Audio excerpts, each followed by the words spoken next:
Hey, hey. Happy Friday, everybody. Happy Friday. If you're on here, please hit that like button, tag anybody, or share this with someone that you think may find it interesting. So I'm excited about today's discussion. Um, I'm going to put on my listening ears. I don't pretend to be the subject at all or the expert at all of the subject, but I think it should be good. So just to give you all a backdrop, what started this conversation is about a month or so ago, I did a breakdown on divesting and why divesting is a hate group. When you just get down to the core of it, I firmly believe divesting is a hate group. So I went down and broke that down, gave y'all all the receipts. If you haven't already, check it out. It's a really good breakdown. But after I did that, of course, I got some haters, and I had some people who wanted to compare divesting to SYSBM. And the main complaint was you spend all this time talking about divesting and you're not talking about SYSBM and they hate black women and they don't like black women and they this and that. And so that's the pushback that I got. So, like the good scholar that I am, I thought, okay, you know what? Let's to be fair, let's try to do a honest deep dive of SYSBM and see if indeed there is a comparison or if they're just lying. There's just some gaslighting. So I'm excited to have here with me a special guest, Edward Anderson, and hopefully a few others who can go down and really break down what SYSBM is about and whether or not it hates black women. So without further ado, I'm going to bring him on and we'll get started. Hey, Yeah, what is up? how's it going? No, it's going great. Like I said, I'm trying to gather these fools here. So All good. No, no, no like problem. SKC says he's here. So Okay. SKC, I sent you the email, got the link.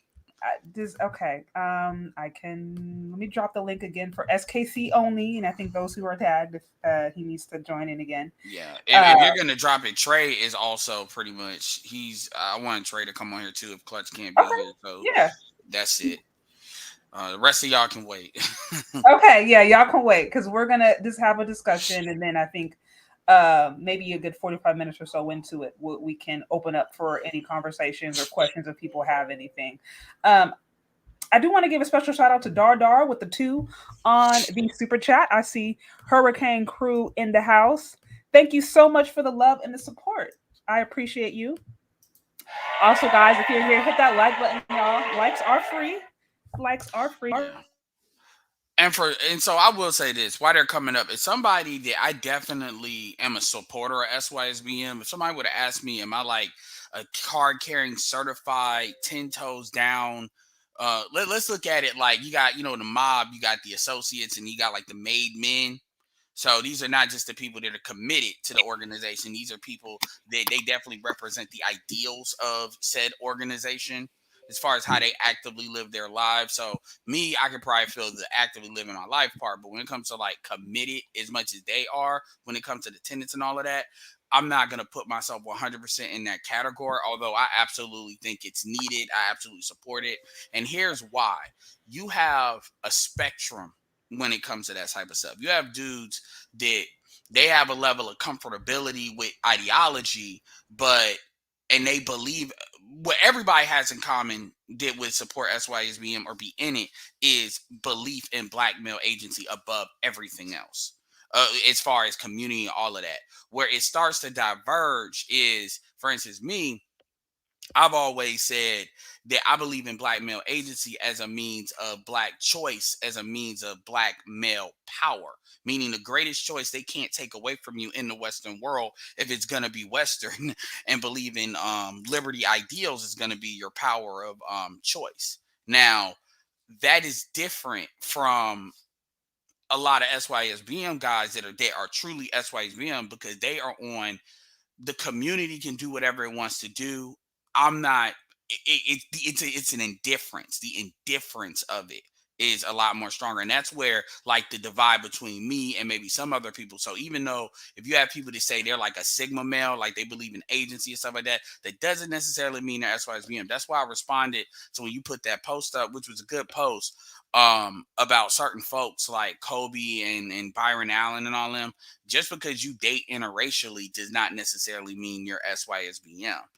That's not and that's one of the misconceptions. But anyway, SKC is down here, and SKC is a 10 toes down SYSBM person, which is one of the reasons why I did want him and some of the others. Trey will be coming up here too, SKC and Clutch as well. And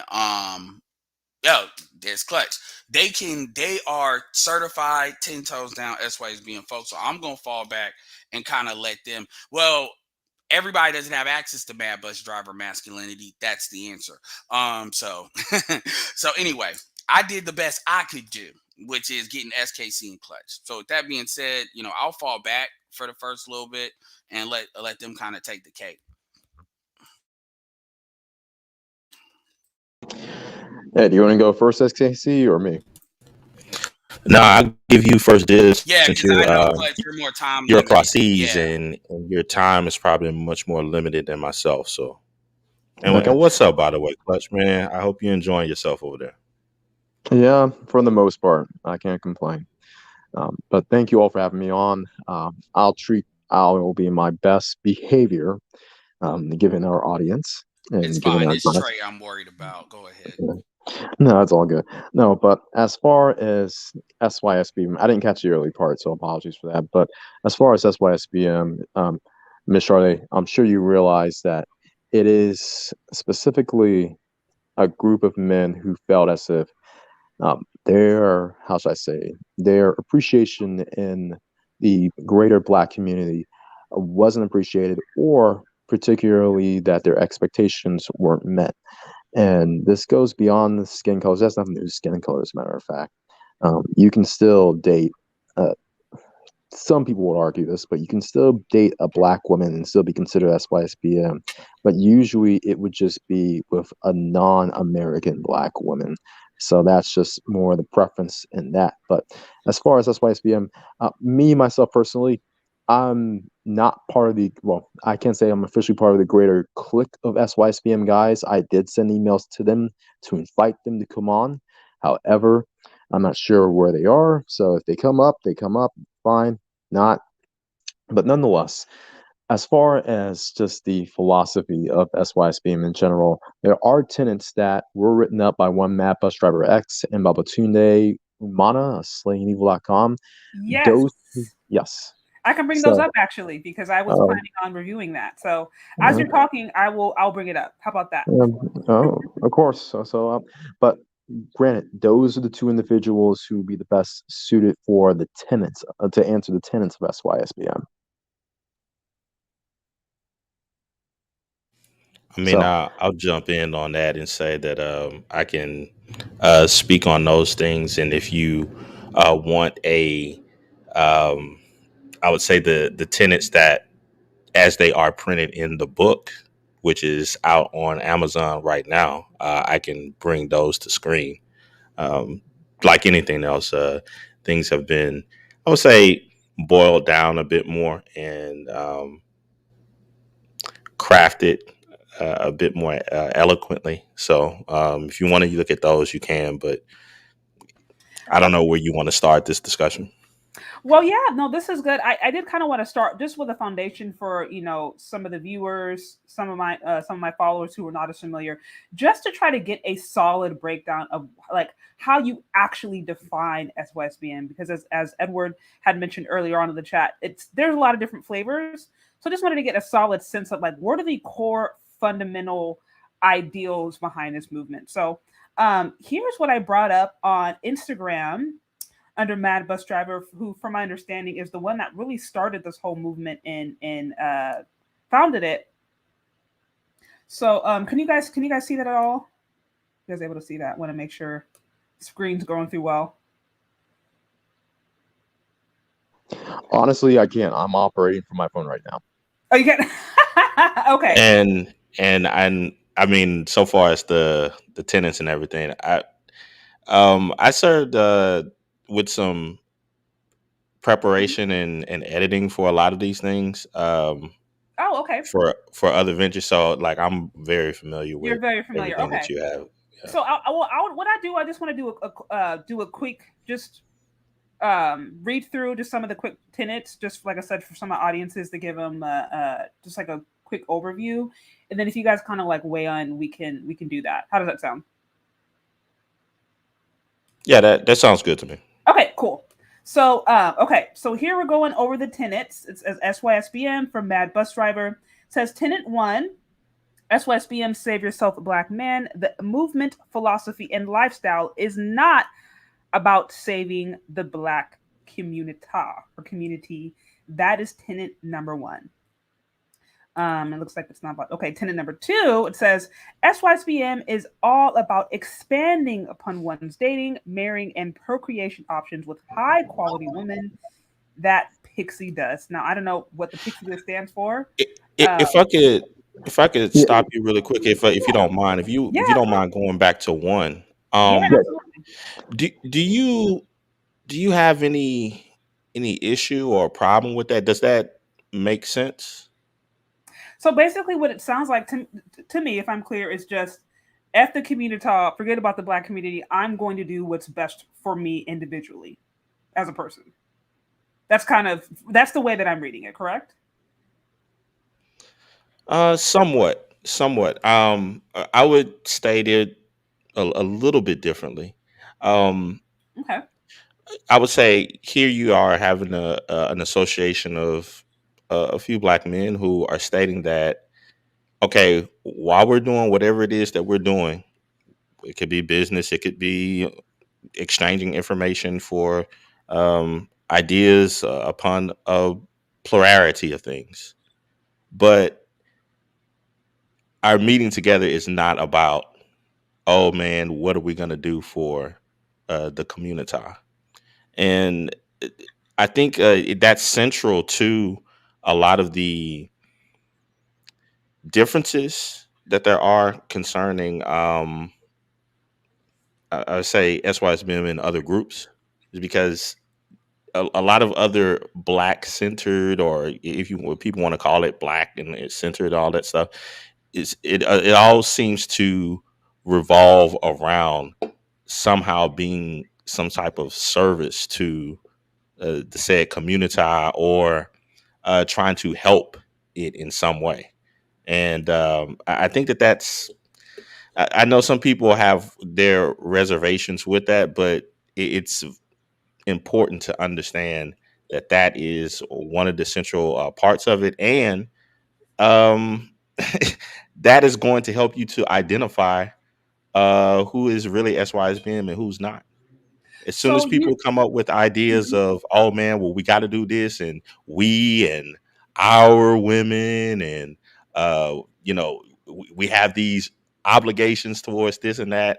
That's when you know you're talking to somebody, they don't know what they're talking about when That's they're not SYSBM. saying Okay. SYSBM.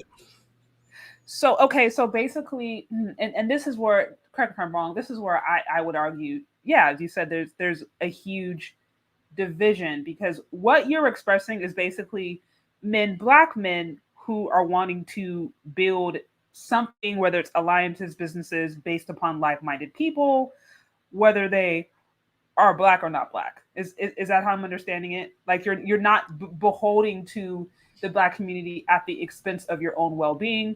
You're gonna go where you're loved and expected, and then build with like-minded people. I guess you could say that, but going beyond the whole idea of, I guess, the love and respect piece, because it makes it seem as though it's individually centered.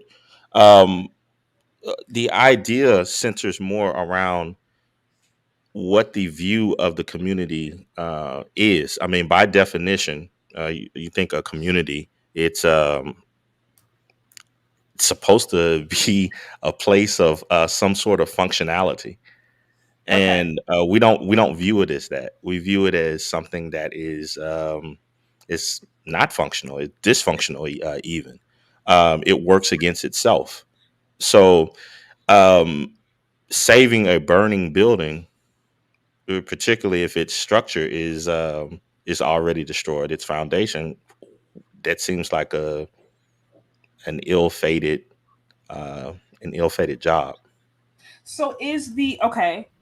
So is the assumption then that the community or the communitah that exists within, and I'm assuming this is specific SYSBM, although it's like it's encouraging you guys to do things internationally. I'm assuming that this movement largely is speaking to Black men in America, or is that a wrong assumption? Or Black men in the West? Should we say Black men in the West, America, and maybe in Europe, where basically feminism is alive and well? Is that Well, the con? that's an interesting piece because as of today, I mean, we have connections with black men from all over. I mean, Oh, okay. you have some in Japan, over in the Philippines, uh, a couple that I spoke with a few weeks ago in Australia. Of course, Baba Tunde has a bunch of people in the UK. I mean, you have Clutch right here. He's over in the Far East. Yeah, Yeah. overseas. I Okay. mean, So so it's not just the US, okay. So then which okay. is yet another distinction between SYSBM and I guess these other groups and what people are saying so far as making these I would say trying to create similarities. Yeah, I want to jump in real quick. Yeah. One person is saying Emerald in the chat, and this is kind of I want to jump in here because this is kind of pushing what SKC is talking about. Like, this has happened a couple of times. Like he says, Edward Anderson, can you please correct this person? This you, SKC, if possible, because the community starts at home with family, and with no families, there is no community. That's one. Here's the thing. Like, I get what you're trying to communicate, but that's one of the indicators SKC would say. That's one of the entry points. You'll try to get in there and then blow it up to the BS. It's one of the entry points. Even though technically you are correct, it's about agency first. And so then if I say you're correct and then say, okay, it starts with family, no families, then you're going to start to dictate what those families should look like. That's going to be the next thing, because that always is. I can tell without them not even doing that. And that's the thing when it comes to black folks. It's because we've been socialized. Black men. Let's talk black men specifically here, because a lot of dick policing has been happening with black men. And so what you have is you have so many dudes, they don't know what their identity is outside of what they've been socialized and what they've been told. This is true if they have a mother and father in a home, or if they have just a single mother. So having these conversations are fundamentally uncomfortable for a lot of folks. So even if they're open to them, what they'll try to do is guide them back to what's normal to them, which is the very thing that SYSBM is trying to not deal with. SKC, you speak on that, or am I incorrect there? Or No. You're right. I mean, there is definitely a family aspect. There's a tenant that speaks directly to that, but like you said, a lot of people try to uh, pigeonhole what that family should look like, and then you're back to square one. That's why I was saying it's so important to understand that very first tenant, that no, it's not about saving um, the Communitah and and going from there. I mean, even with the person that has the question on the screen, and I'm not trying to, I guess, take over your show. no. I'd Sade. rather it's better you do it than me, like, It's because all good. SKC, But you and Clutch are here for a reason. Yeah. but respectfully, the person, I guess it's Diani, states, why does SYSBM always talk about, I guess, American black women, even though they can't stand them? Objectively, it's the same bull crap divestors do, besides the extremist stuff. I mean, that's an interesting thought. I don't know how many times Clutch and I used to, I would say, meet over at Kirigakade Jones's, and he would be talking about culture and how to live. According to aspects that he's learned in the East. There's a guy in the chat right now, Sigma Jones.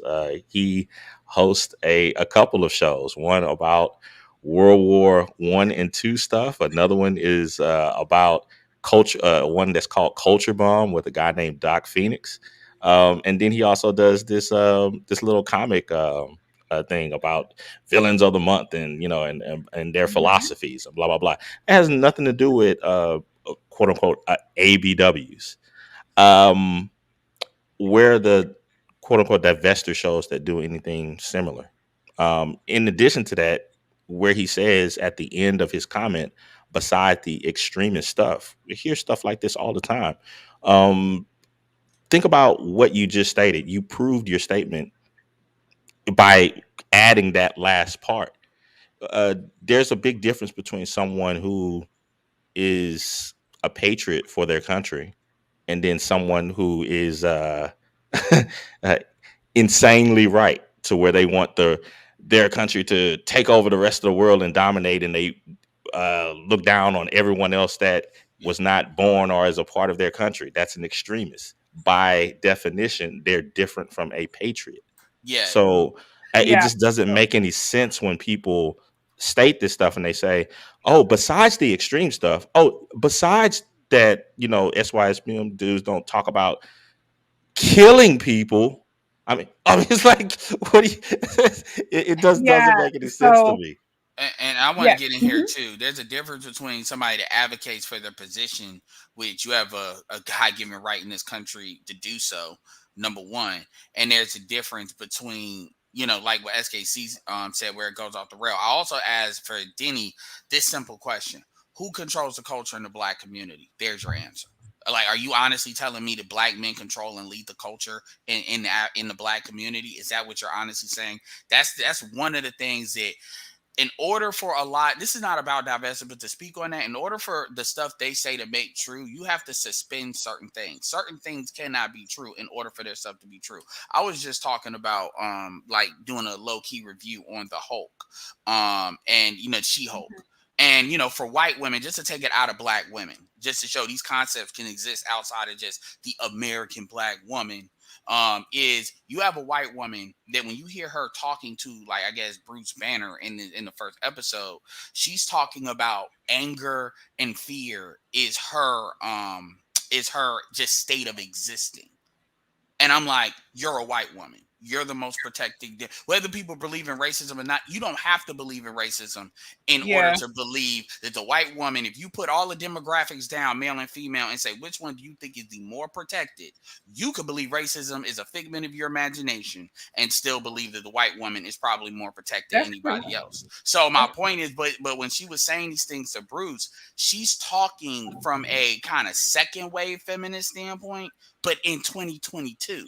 And it's like, we can't talk like things are in the 1950s. So my point is, flipping that back to African-American women, they live in a situation where when they're talking about why they do what they do, when they use terms like Blackistan and stuff like that, they're saying it as if they are receiver of the culture and they don't drive the culture.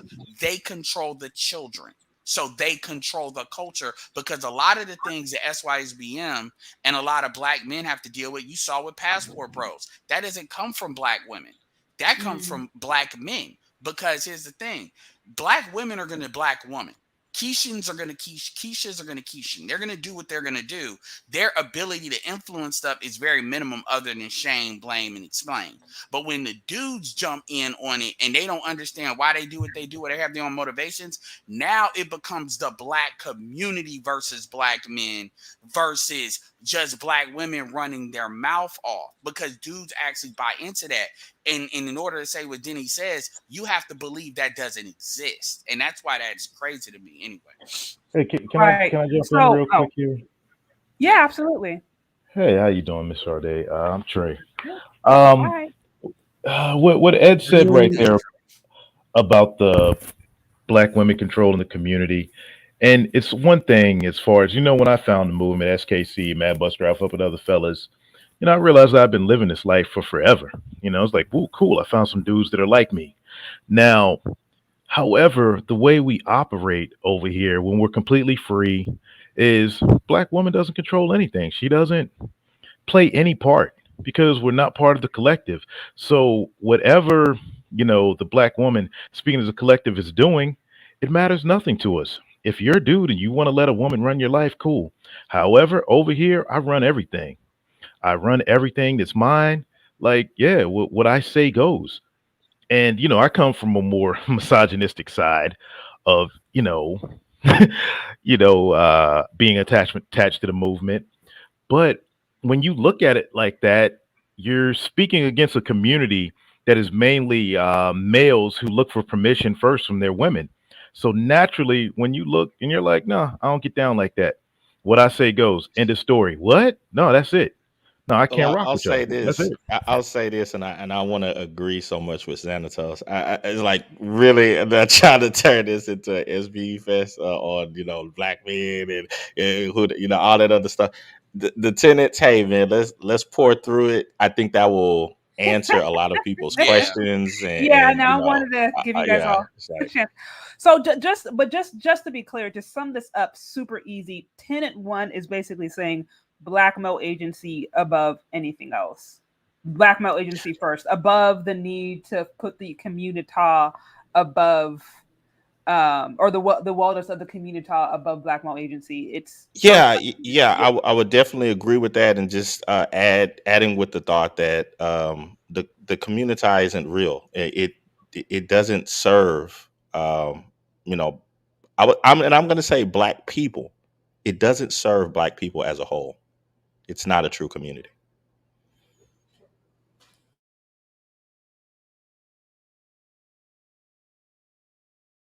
The end. Hello? Or is it just my headset? Nah, this is me too. I was like, I hope I didn't. No, it might be a headset. No, shout out to Xanatos. Oh, sorry. I was talking. Can you guys hear me? Oh, okay. We get it so got sorry. real quiet after Mic that. drop. No. You guys. Xanatos is like, here comes the switch. Here comes the Order No. 66. No, you're fine. I just wanted to make sure that I basically, understood like the core of just like, okay, this is Tenet 1. And then there are a few super chats. I'm going to get to you guys soon. I want to make sure I acknowledge the questions, super chats coming through. But let's get to the second tenet, and then I will revisit. Okay, so black male agency first, basically, above anything, I would say for tenet 1. Now going on to tenet 2, it says SYSBM is all about expanding upon one's dating, marrying, and procreation options with high quality women that pixie dust. So that sounds like that is somewhat of now a building block off of the foundation of tenet 1. Do any of you guys want to expound upon that and the pixie dust? I don't understand what the pixie dust is about. Yeah, I'll just state this. If reading from the book, it says SYSBM encourages black men to understand and appreciate their options in dating, marrying, and building families with women who value positive culture. So if that makes sense, that's what it is. Okay. Yeah, I mean, I see nothing wrong with that. I mean, I think any productive man should look to only be with productive women. Okay, any of you guys else have anything to weigh in before I move on? Isn't it? As far as that pixie dust goes, I mean, your woman has to make you smile. Your woman has to, she you have to. Your woman has to let that toxic masculinity guard down. And just make you want up and go to work every single day for it. That's what that pixie dust does. However, I see a lot of brothers that belong to the community that just hate life. They, you hear it day in and day out. I got homies from back home. I'm like, man, what is wrong with y'all? But hey, it is what it is. I mean, men choose. It's their choice to, remain loyal. And again, just want to get Xanatos in this because I know he's 13 hours ahead of us. So yeah, please. I'll give deference to you, Xanatos. You had anything to say on this? Honestly, right now, what two you're saying are good, but I know we have like a dozen tenants. If I didn't know we were going to include the tenants, okay, so there's like a crap load of these, some of which I feel are actually more extreme than others. Okay, so let's. I'll try to get through these pretty fast then, and then if any of the tenets you guys want to weigh on in, then just let me know. How about I do that? All right, fine. Okay, all right. So tenet 3 coming up basically says when it gets there. So tenet 3, SYSBM encourages the black man to travel the world and to experience new peoples and new cultures. Again, I see nothing wrong with that. Yeah. Agreed. Yep. See a lot of women promoting that, just going out and traveling, living their best life. Tenet 4, SYSBM is all about honesty and self-improvement. This is yet another reason why the SYSBM Brotherhood rejects Scraggle, Daggle type females and recognizes that we cannot mesh together with such women. Okay, let me go on this one because I know a lot of people want to assume that Scraggle, Daggle, Strag, or it's just synonymous with American Black women. That is untrue. That is more in relation to the underclass culture that we have been forced down our throats really since the dawn of this country and before, but especially since the 70s with the welfare state. And individuals who feel as if they, and especially their offspring, should not be subjected to such cultures are, I would say, those who more or less empathize with the SYSBM tenets of wanting a stable culture that every other ethnicity group, every other race, and even non-American Blacks have had the opportunity to be raised in and to raise their offspring in. Okay. Perfectly stated. Yeah, makes sense. I mean, I know plenty of non-Black Scraggle Daggles, so I wouldn't be as ignorant to say that you're just going to find that among Black women. Bad Baby would be a Straggle Daggle. Right. I need to use an Exactly. example. It's urban minded, but we can move on. Yeah. Right. Yeah. Okay. And then Jenny Maya Scraggle.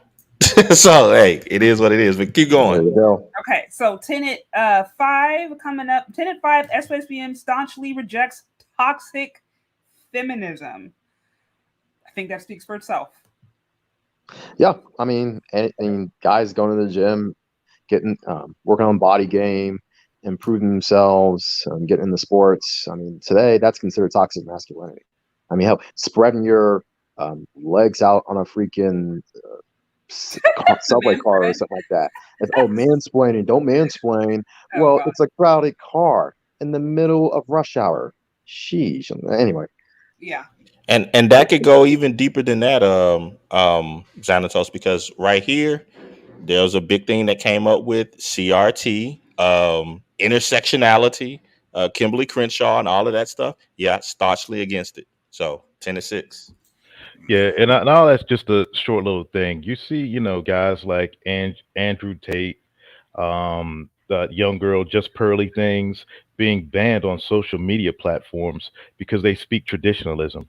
And right now, toxic femininity, whether it's coming from men or the ABC community, is really attacking that, and they're getting a lot of support, within the mainstream media, which is just more indoctrination. If kids and younger kids are only hearing one side, kids are only hearing, oh, ABC is the way to go. Men, don't be so toxic. Absolutely. Yeah. No, I hear you. I hear you on that. We should be able. I think kids should be encouraged to actually think freely and not just exist in an echo chamber. That's how you create robots. Okay, so on the Tenet 6, we have SYSBM is all about structure, family building, and leaving a legacy behind. Yeah, Agreed. and I was. Oh, go ahead, Xanatos. No, agreed. Go on. I would just say this tenet in itself is one of the big differences, I would say, between SYSBM and Passport Bros. But go ahead. Yeah, I'm curious.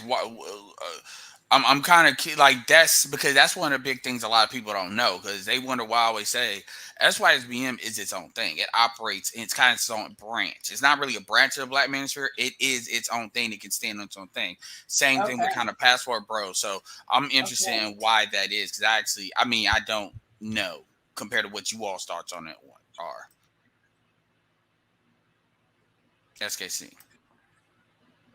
Yeah, I mean, just again going back to Tenet 6, that's one of the main breaks between, I would say, SYSBM, Passport Bros. Is the structure of the family?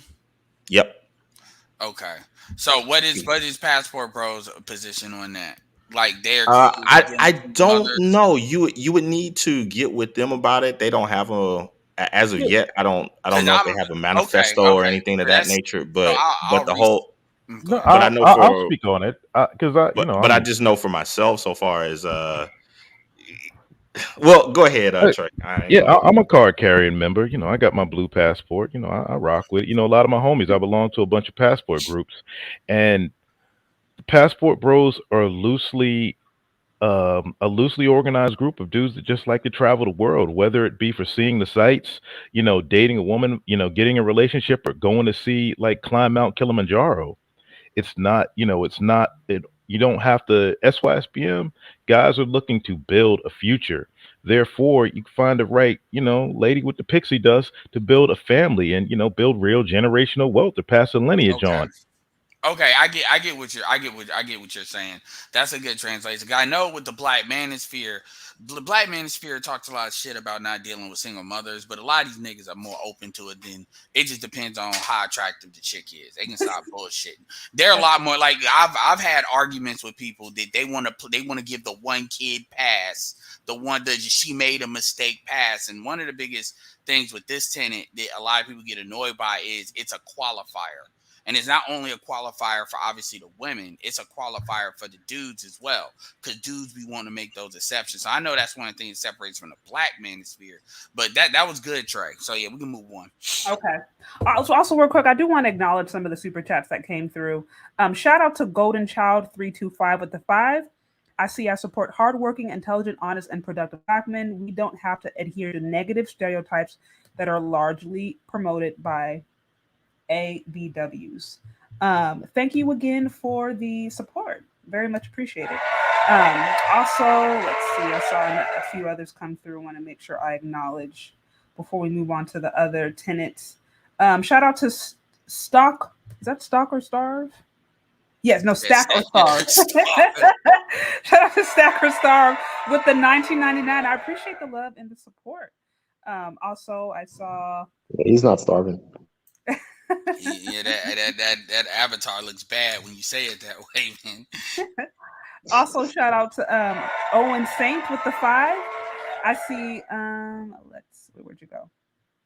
Okay. A man saying he won't deal with ABW culture versus ABWs, talking about being turned on by police violence against Black men. It's not even close. Would agree. Would totally and completely agree.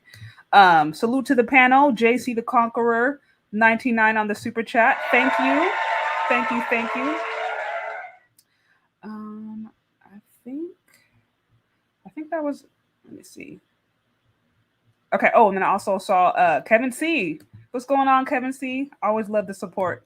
It says, Black men don't hate Black women, but responsible, hardworking, and productive men refuse to select women who add zero value as wives and mothers. And rightfully so, they shouldn't. I wouldn't encourage any man to get together with women who hold this modern women, or I guess AKA Scraggle Daggle mentality.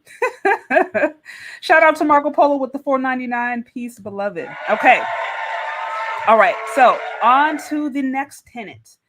We have Tenet 7, and it reads, SYSBM, unlike the Black community, which is Black woman only, we prioritize and put the heterosexual, free-thinking Black man first, as it recognizes his importance as a free thinker, a leader, and a builder.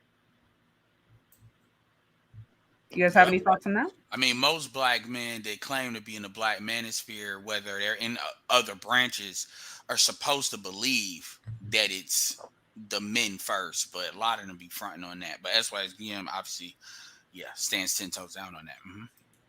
Yeah, it's a hard tenet for some because just being honest, right now in the Communitah, you have a lot of people who believe that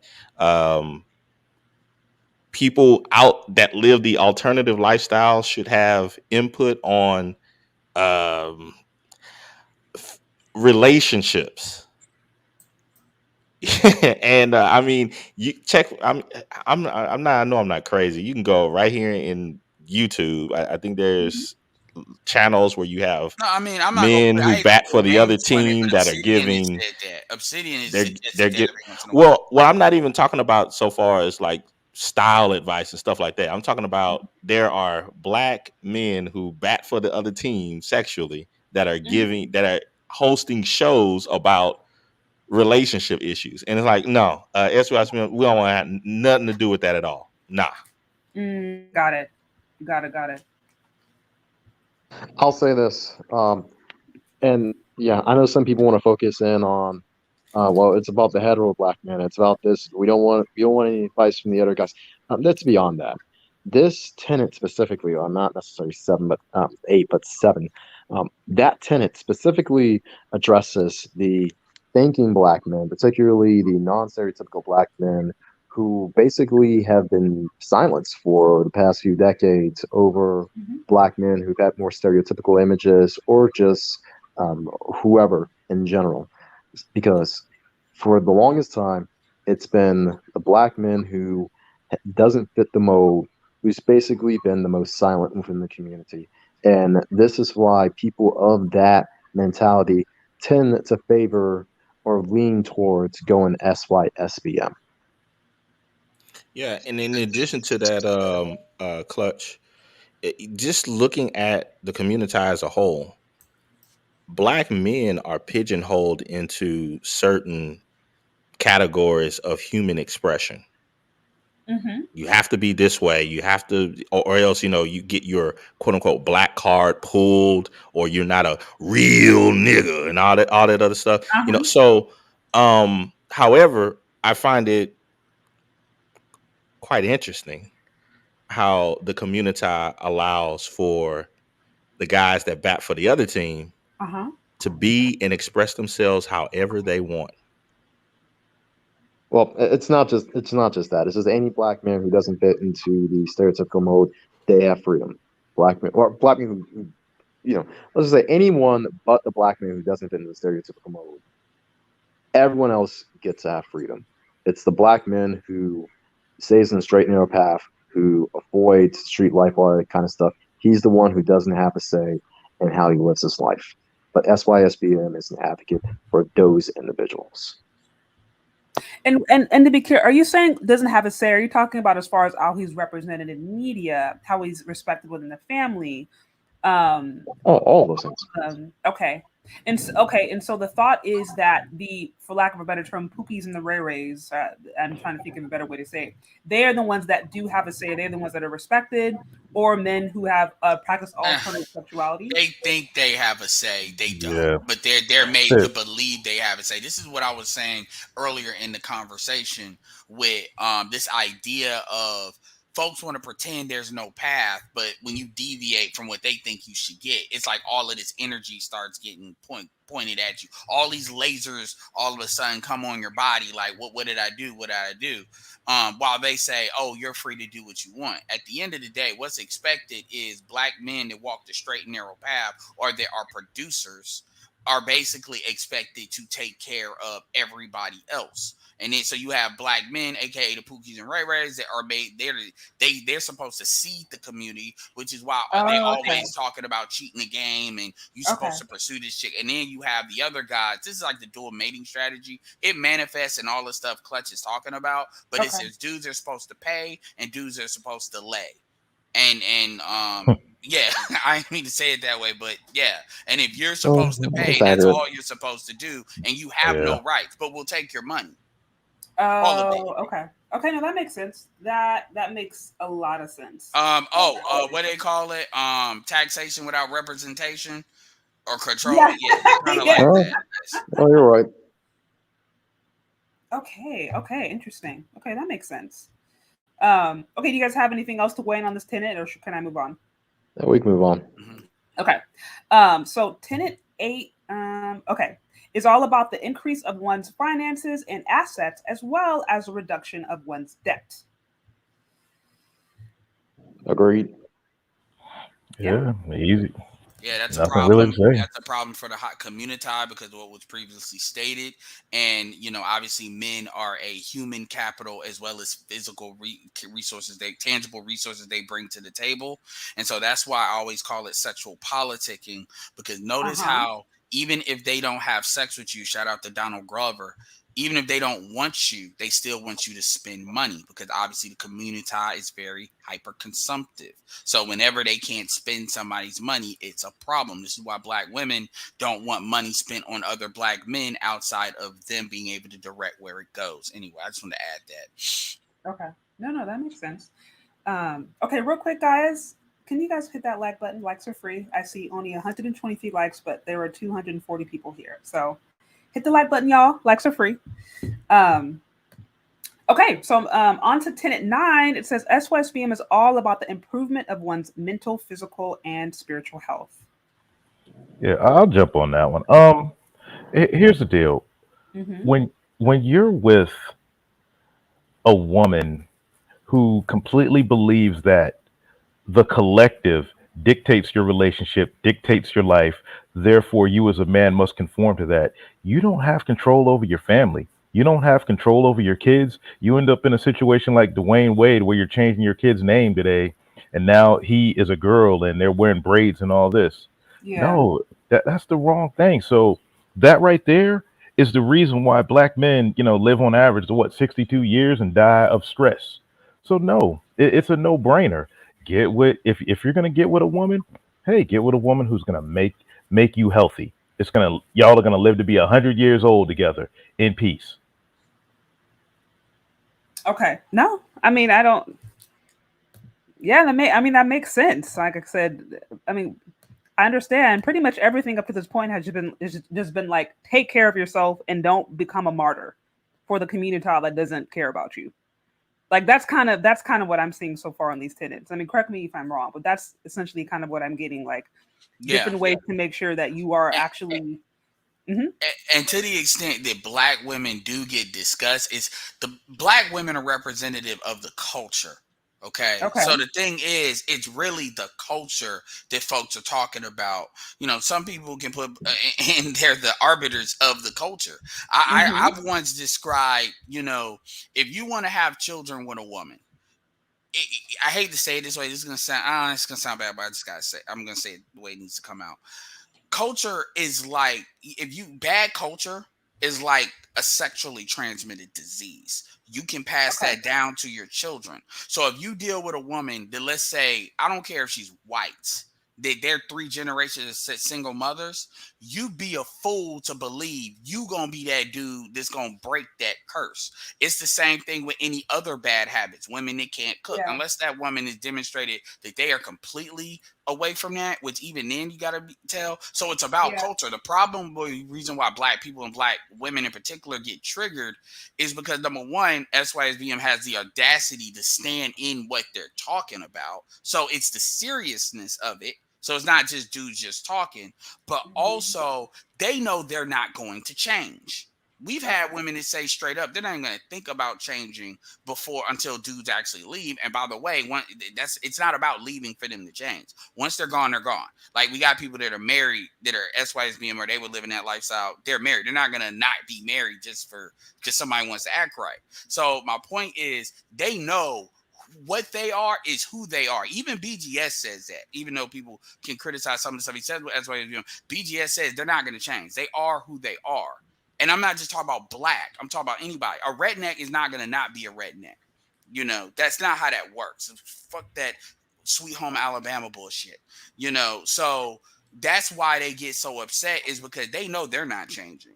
So they see an actual tangible result of somebody moving on. So it's never about black women, as if a white woman does it. And that's another thing I want y'all to confirm. When white women do this, act like black women, that is frowned upon. Getting a quote unquote Becky that acts black is not SYSBM at all. Getting a Dominican woman or whatever that acts black or that deals with urban culture. Donovan Sharp called it urban culture. Urban. So we know what that means. So it's not, I just want to reiterate that, because people like to lean into that because they always want to segue into you're attacking black women. That's why SBM is not about black women. But y'all can't think outside of that, which is why it always has to come back to that anyway. And just to be clear, because I know you mentioned the culture. So this is based upon the assumption that like the black culture in America or whatever is inherently ran by women, or no, is inherently ran by Scraggle Daggles, not women, but Scraggle Daggles. Well, not only ran by them, but it's trash. Well, yeah, and it's something that we all buy into. But go ahead. Is Xanatos gone? Yeah, he dropped. Yeah, well, he didn't have a lot of time, but we were moving through. He's fine. The thing, and he may come back up. The thing is, but black men and black women buy into this culture. It's not just, black women run it, but it ain't like black men versus black women. Black men lie to the next generation of black males to buy them into the culture. Just like how black women shared R. Kelly with the next generation of black girls musically to buy them into that. It's the same thing. Go ahead, though. Go ahead. I'll say the dysfunctional aspects of the culture at this point are shared from the top to the bottom. And you could just look at that in the voting patterns of, what we call the Communitah. When that group votes a certain way, and then you have the men of that group that follow right behind them just because they don't want to get left out and not have a piece of what. At that point, the entire culture is toxic because now you have judges. Shout out to Harris County, where I'm at right now. You got judges supporting this. You have, politicians supporting the dysfunction and the alphabets, the alphabeting of the Communitah. So it's the only thing you can do at this point is jump ship, have your parachute, pull the ripcord, and just get away. Yeah, because black people don't. You notice how black people don't even use the word culture. African Americans don't even use that word. We don't really have conversations. When do we really have conversations about culture? And when you do, they're talking about music. If they do, it's street stuff. Literally.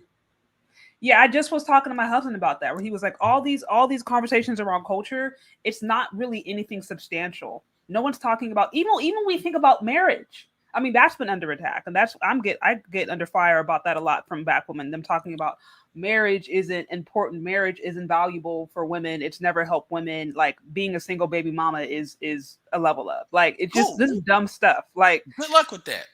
So, Ms. Sade, a question. Now, you heard the tenet that says we're about families. However, that's what we state. We're about families. The pushback is this, and I don't know if we're going to get to this. It's not addressed in the tenets, but the pink elephant in the room. Well, that's what y'all guys like myself, guys like SKC, Xanatos, and a lot of the guys in the chat that are SYSBM, coming from my dad's era, those men were meant to be the stepdaddies of women who rode the carousel in their 20s. And now, because SYSBM, Passport Bros, and all the other movements where black men are waking up, that ain't happening no more. So the Communitah is now, like you said, ran by a bunch of baby mamas and their offspring. And their offspring are causing havoc on the inner cities of the U.S. Is what it is. There's something that someone said in the chat, and it has a lot to do with what we're talking about here. And it also goes along with something that Sade stated when she gave an overview of what she was reading thus far. And the person said SYSBM is nothing more than picking the best woman and being your best self. And it seems as though one would wonder, well, why is it necessary in order to break down all of these different standards when overall you can just look at the overall view and say, oh yeah, okay, that's pretty positive. But the culture is so jacked up to where you have to break down all those little tiny subsets, because you have some that will try to, if you were to leave it at just be your best self, pick the best woman for yourself and blah blah blah, there will be some people who will infiltrate your thing with a bunch of tiny toxic stuff that grows and turns into cancer. Death by because some people will think to themselves, oh well, like you were saying earlier, Ed, she only has one. She's a once over baby mama. That ain't that bad. I mean, she's still. It's like, come on, bro. She was young. She only go to the club 3 times a week. I mean, it's like, come on, man. That type of stuff. So that's why you have to go through all of these little things to break it down, because it's only if you want to stay pure in your, I guess, in your walk of things, you got to break this down for people. Yeah, and black people don't like to be qualified. See, black men can jump through infinite amount of hoops. Even black men buy into that. That's why you literally have dudes talk about, man, what's your problem with Passport Bros? Man, for real, they cheat in the game, yo. They cheat in the game. You supposed to develop game. That's what I call it. Communitah chapter 1, verse 1. God created game and said it was good. I mean, you got dudes that buy, and that's one of the things that maybe SYSBM understood earlier on, but even I had to come into is how much black men buy into the ideology to the point where they will fight for it and they don't even know. This recent thing of passport bros, like that should tell you that. I mean, they are out of nowhere just because one brother decided. And keep in mind, this brother has had some. Come on, if your pH balance, if a female's pH balance is off, that at a young age, whatever age, that can traumatize a dude. Like, people just act like that's just something you supposed to deal with and alpha your way through that shit. I'm like, y'all lucky that that's all he doing. Because truth be told, he don't really have black women's name in his mouth like that. But because he looked a certain way, aka how these women might want it, had tattoos, on his arm and everything, even though for the most part you can cover them up, that's where it gets real threatening. So now what happens? You have all these dudes out of nowhere, and these dudes, a lot of these dudes don't even date black women. That's what makes it so bad. But guess what? These dudes are in situations that SYSBM might not prefer. Like if you're a stepfather, even if it's with non-black women, that's not something. It's gonna be like, dude, clearly you haven't self-improved enough because you should be able to do better than that.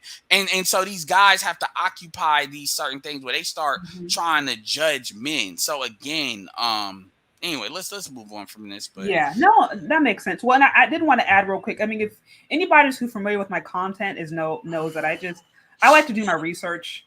I did a pretty thorough breakdown of divesting when I broke down why I believe it's a hate group. So I wanted to do the same with SYSBM, which is why I decided to bring up the tenets. So just to lay a foundation. But also, real quick, I wanted to acknowledge some of the super chats who came through. Shout out to Woke Quill, I think that is. I hope I didn't butcher that name. It says, if you're expected to pay 100% in the U.S. abroad, what are ABW offering that trumps feminine women, lower cost of living, investment, and healthier food? I mean, honestly, I know a few guys personally one in particular who went to Thailand just for a work trip, found a wife, getting married in like 2 months. And it's like, it was quick, easy. She didn't even know English. That's the cool part about it. But it was like, she was nice. She was sweet. She was feminine. She was willing to learn his language and submit, and they're getting married. I'm like, it's really not that difficult. Okay. Nelson Counseling, shout out to you with the 10 on the super chat. It says, keep up the great work. Thank you for the 5. And then C. Gully, I hope I did not butcher that name. It says, great topic. Keep it up. That's good. Thank you. Okay, so we're getting somewhere here, guys. Getting through. Also, guys, if you're here, hit that like button, please. Show support to the show. As always, you can tag somebody on this to share it with someone that you think may find it interesting. And okay, let's move on to the next tenet. Okay, SYSBM encourages connections with other Black men who hold to a similar mindset. SYSBM, unlike the Black community, is not a hive-minded philosophy. It is a must for you to retain your individual mindset as well as your own purpose. Which is another reason why Black culture is talked about, because it's a beacon for other Black men to let them know they're not alone in their own heads. We all see this bullshit. Go ahead. Yeah. No, I was just saying, like, on that one, man, that it's really cool that I remember being on Kitagakade Jones's joint, and just talking with people from all over the world. I mean, yeah, it's like some Black men, but also other people that were just interested in what was going on, what we were talking about, and they were interested in us being interested in their culture and wanting to learn things about it. The history, the food, the travel, all of things. So there are a lot of positive conversations that take place from there, and it's so important to not push these ideas of you have to be this particular way. It's like, come on, man, that's the Communitah. People don't do that here, So there's a lot of more openness into embracing new ideas and trying to learn alternative ways of accomplishing things. Yeah, no, this is quite interesting because I know, going back to your original point, now I'm seeing why some of these different tenets really do create a sharp level of division. I mean, when you think of, or just not necessarily division, but just, a divide. I see some people in there mentioning, yeah, Tariq Nasheed, Jason Black, Reza Islam, all people who talk about Black culture, as Edward Anderson mentioned before. And that is a constant talking point today. Black culture, usually song dance. But you have some movements who are very much trying to grab a hold of that and trying to say, no, this is who we are, this is my culture, and like SYSBM is like, nope, we want nothing to do with that because we see it as toxic. Well, how they live and how they talk are two different things. I mean, Fair. I like Tariq Nasheed. I mean, I'm not subscribed to him because once you've heard a lot of stuff, you've heard it. I'm not the biggest fan of the 808s, not 808s thing because I think it's a manufactured distraction to codify an audience. But Tariq Nasheed he has a black daughter that I think is his oldest child. But Tariq Nasheed has been on record saying if you're gonna get with a mixed chick, make sure the mother is not black or white. Oh yeah, absolutely. Yeah, and he actually went and did that. That's it. That's representation in Peanut. He went, and then Jason Black.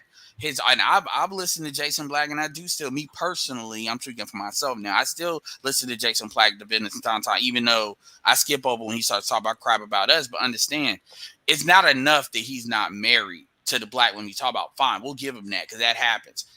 A 32-year-old went on his show. Like, I believe he worked in the submarine, makes six figures, very up and coming brother, right? And asked him to keep in mind the tenets as far as what is talked about SYSBM believes in black and not believes in family, not black family. I mean, my bad. See, that's why I'm not 10 toes. See that fucked up. But anyway, he said straight up, you should not even think about getting married until you're 40 years old. And then he went on to say, is the reason for that is because you would have seen all the tricks that the women will put up at you at that age, assuming you're out here dating and stuff. My thing is, we know Jason Black believes in dating black women, mainly 808s women. If you're telling somebody that, and especially as a 40, he's 43, 44, I believe, that you shouldn't even be thinking about marriage until 40 years old. In my personal opinion, and this is just my opinion, I'm not the smartest person in the world, but that's me effectively saying that you think the pool is shit. But because why else would you tell somebody to wait until their middle age? And I mean, I'm not just exaggerating. He went into a whole explanation about this, and he even said, this is something the young brothers have been asking. I'm going to answer this now, and went into a whole 5-minute thing. And I'm like, yo, you cannot say that, okay, don't pick these fruit or this stuff. Don't pick it because it is not ready. But then you telling other folks to pick it. That doesn't make sense. That's dudes having kids in the average at that age is not a sustainable thing. So my point is, when you understand that SYSBM is probably more about family than I would argue the Black Manosphere and Passport Bros. Would you agree with that, SKC and Trey? I would. It's all about as far as creating a family as like internal to what it is. Yeah, I would agree with that because again, Kitagakade, myself, Trey, I'm trying to think, Straight Shooter, Sigma Jones, Kitagakade, all these guys are married. Actually, the entire core of SYSBM are married. Yeah, and Xanatos, with kids, like my age, and he's traveling. Yeah, so but he's not in that age. So he's in that age to where he in a couple of years he could get into that, but he's not past that. So my thing is but the Black Manosphere has the red pill thing that's more don't get married because of the state and the laws. I fall more into that character. Now I'm not about telling people not to get married. I just say you need to know what you're doing, which SYSBM obviously in their situations they know what they wanted. And so without cruise control, which is one of the problems in the Black Manosphere, a lot of Communitah stuff is they want you to be compromised and get married. They don't want you to get married because this is what you mapped out. They want it to be something you just fall into doing. Shout out to Jagged Edge. Let's just get married. We ain't getting no younger. We might as well do it. And so the thing is, that's another misconception that gets put with SYSBM is they're actually closer to that than the other groups. This is why when people try to merge everything together, you know, they say, I'm not about, oh, y'all don't want to get married. That's not true. But what do the black women say? This is before Kevin and after Kevin. I don't want to get married because blase, blase, blah, which is really, it's cold. They're really not talking about marriage. What they're talking about, I don't want to be a wife.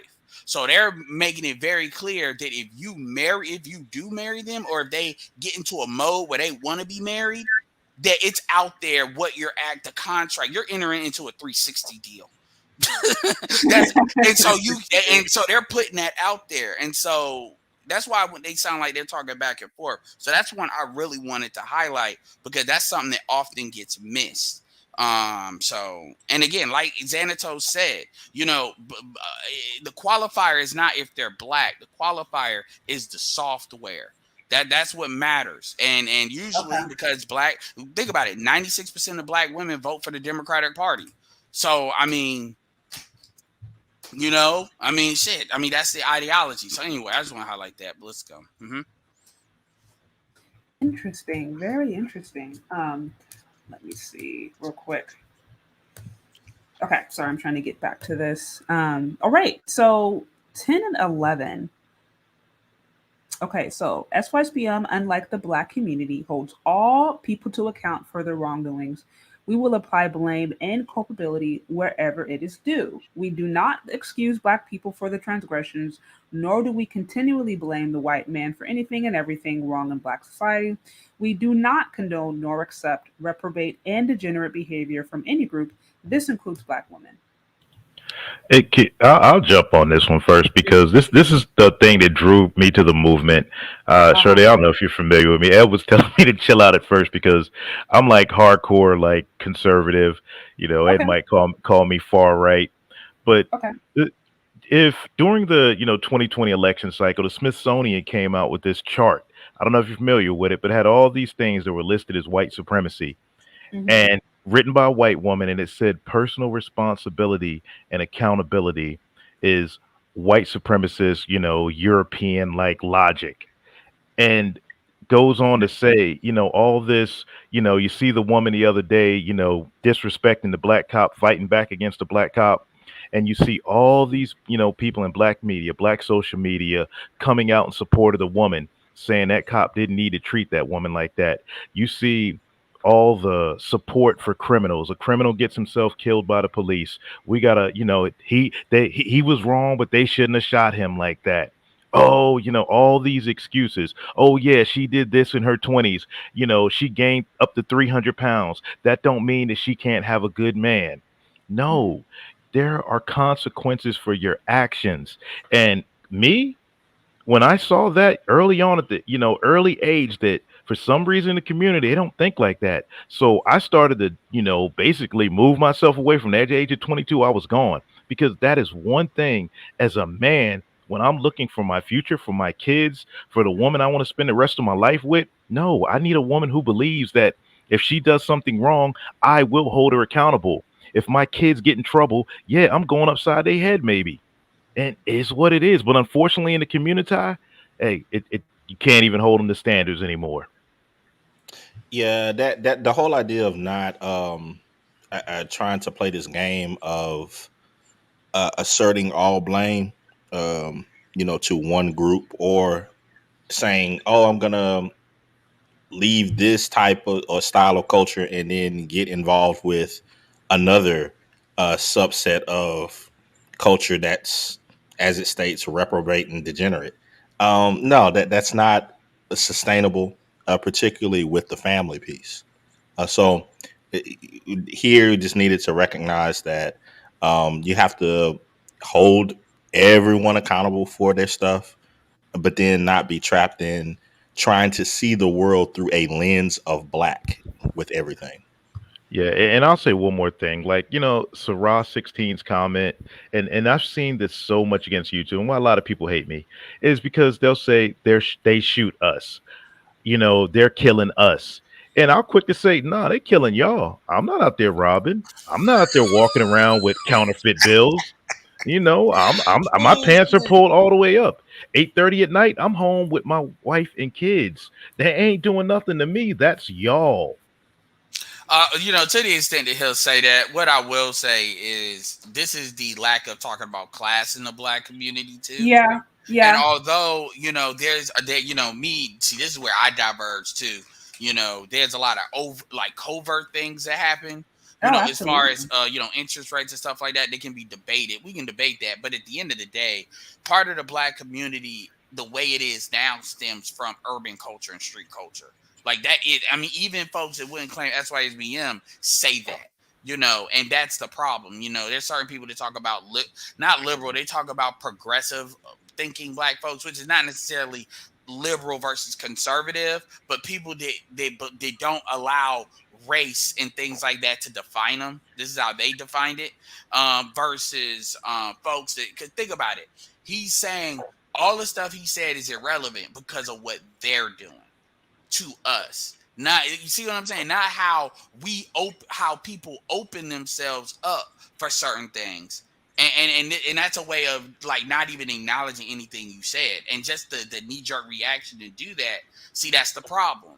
That's the problem. I always say this: the red pill is 360 degrees, and this is one reason why really the manosphere, the black manosphere side of this versus the women, the men tend to fight more because we hold all parties accountable. The women only recently started doing that as things start getting resource scarce. But for the most part, the women have always been they've always been in lockstep. So any woman that deviates from the script, it's a problem. And there's been women in the previous iteration, like 2.0 and 1.0. And these are women that are not necessarily they wouldn't necessarily be called pick me. These are women that are basically down the middle, and they have the issues with black men. But they will also be on some bitches be crazy too. And whenever they do that's when it's a problem, because you can't do that at all. Because black women are more about being on code than black men are. Black men will tell the truth first. Black women, they will be on code even though they're not straight bitch. Go ahead. Just to make it clear, SYSBM is non-political. That has to be stated. In addition to that, a lot of the decisions that are made makes it to where people within the group don't even need to argue about any type of social or political issues because they're not involved in it. I mean, the whole, like, take for instance, some people were putting up the stuff about the Breonna Taylor thing and blah blah blah. There doesn't need to be any long-term content from SYSBM guys, like there isn't, about those situations because not part of the Communitah. Yeah, like I said. Okay, so it's oh, I'm sorry. It's like I said, they killing y'all. When that collective starts up, and let's keep it a buck, that collective, as Ed said, is coming from black women. And that shame of they killing us, they doing this to us, they killing y'all black men. All that is to keep that stepdaddy pipeline going. And as SKC said, hey, y'all want to do that stuff over there? Go right ahead. But I myself, as an individual, I could make the choice to follow your movement. I can make your choice to support from the outside, or I could make the choice to say, you know what, screw y'all. Y'all are crazy. And that's the individual side of it. And that's the thing that's hated by the collective. But just to be, because what SKC said was important. Go ahead, Shay, about the political. Because that's one thing people get confused with too. So go ahead. Okay, so it's not a political movement. Now, I'm just curious, what would you say? Because I'm a big fan of Dr. Hasaan Johnson. Shout out to him, and he does a lot of different research related to black men and the different struggles that they face, not only personally but institutionally. What would you say to some of the different things that he's talked about as it relates to institutional racism and things that still impact black men today? He did one regarding colorism a few weeks back that I thought was really insightful, where he broke down how even dark-skinned, well-educated, men with suits or whatever, they still do face some form of discrimination. I'm just curious your thoughts on his work as it relates to the black male experience institutionally. Those who are I'll help you, Miss Charday. I'm as dark as they come. 21 years in the military, did suited and booted, did blue collar, did it all. I've never had my nigga moment. My nigga moment will never come to me because I ain't a nigga. I don't subscribe to that culture. So with Hasaan Johnson, He's a great dude, great research, but none of that means anything to me. Doesn't mean anything to my kids. They don't know anything about. They listen to that. It's like them listening to Chinese, and it will never affect them in their life because they don't subscribe to what I call the black cult. So hey, kudos to him for doing that research, but my nigga moment will never come. To the brothers that are sitting around waiting for that nigga moment, hey, have fun. Well, I'll say so far as Uh-huh.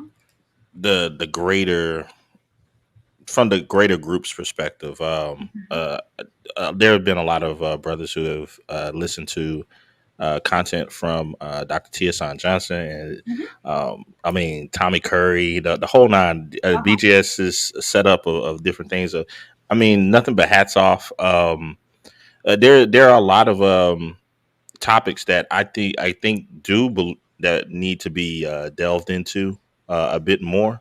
Okay. Nevertheless,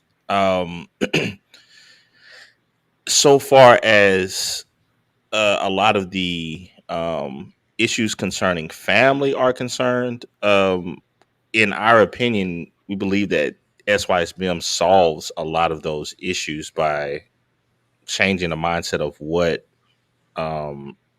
some black men want to pursue in life and go after. Some of that has to do with abandoning some of the ills of quote unquote black culture. And by doing so, then you could alleviate yourself from some of the issues that do pop up.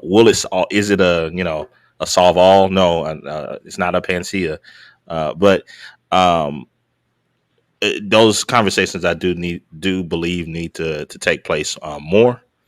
Yeah. So I hope that answers your question. No, But no. I do believe that Dr. T is on and what he's doing in his group over there are putting forth great ideas.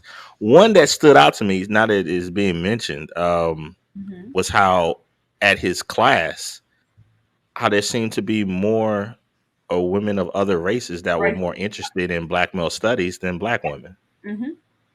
Yeah, he said that for a while. I know what I will, as far as this topic.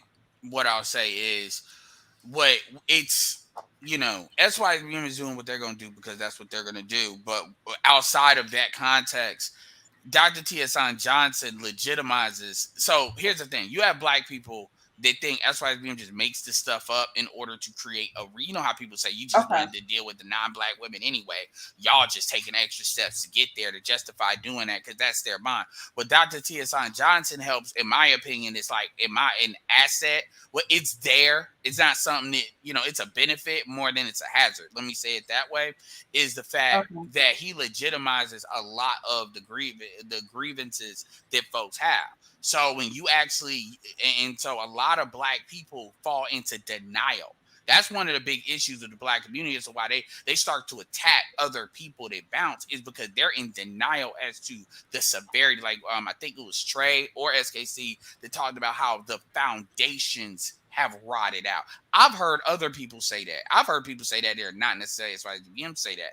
And anybody that knows about a house, you can't. That's like almost like the transmission being bad. Like it's really you need to get another house. You do not want to be in that situation if you're trying to flip a house where you're doing foundation work. That is like the absolute worst thing you want to be dealing with. Yeah. And so when black people have this mentality about we need to save, because my thing is the black community is too big. It needs to be made smaller, and people that are like-minded do what they do, and then let everybody else just serve as genetic currency. So because that's what they choose to be. But it legitimizes it legitimizes what they did, and but that doesn't mean it's go ahead.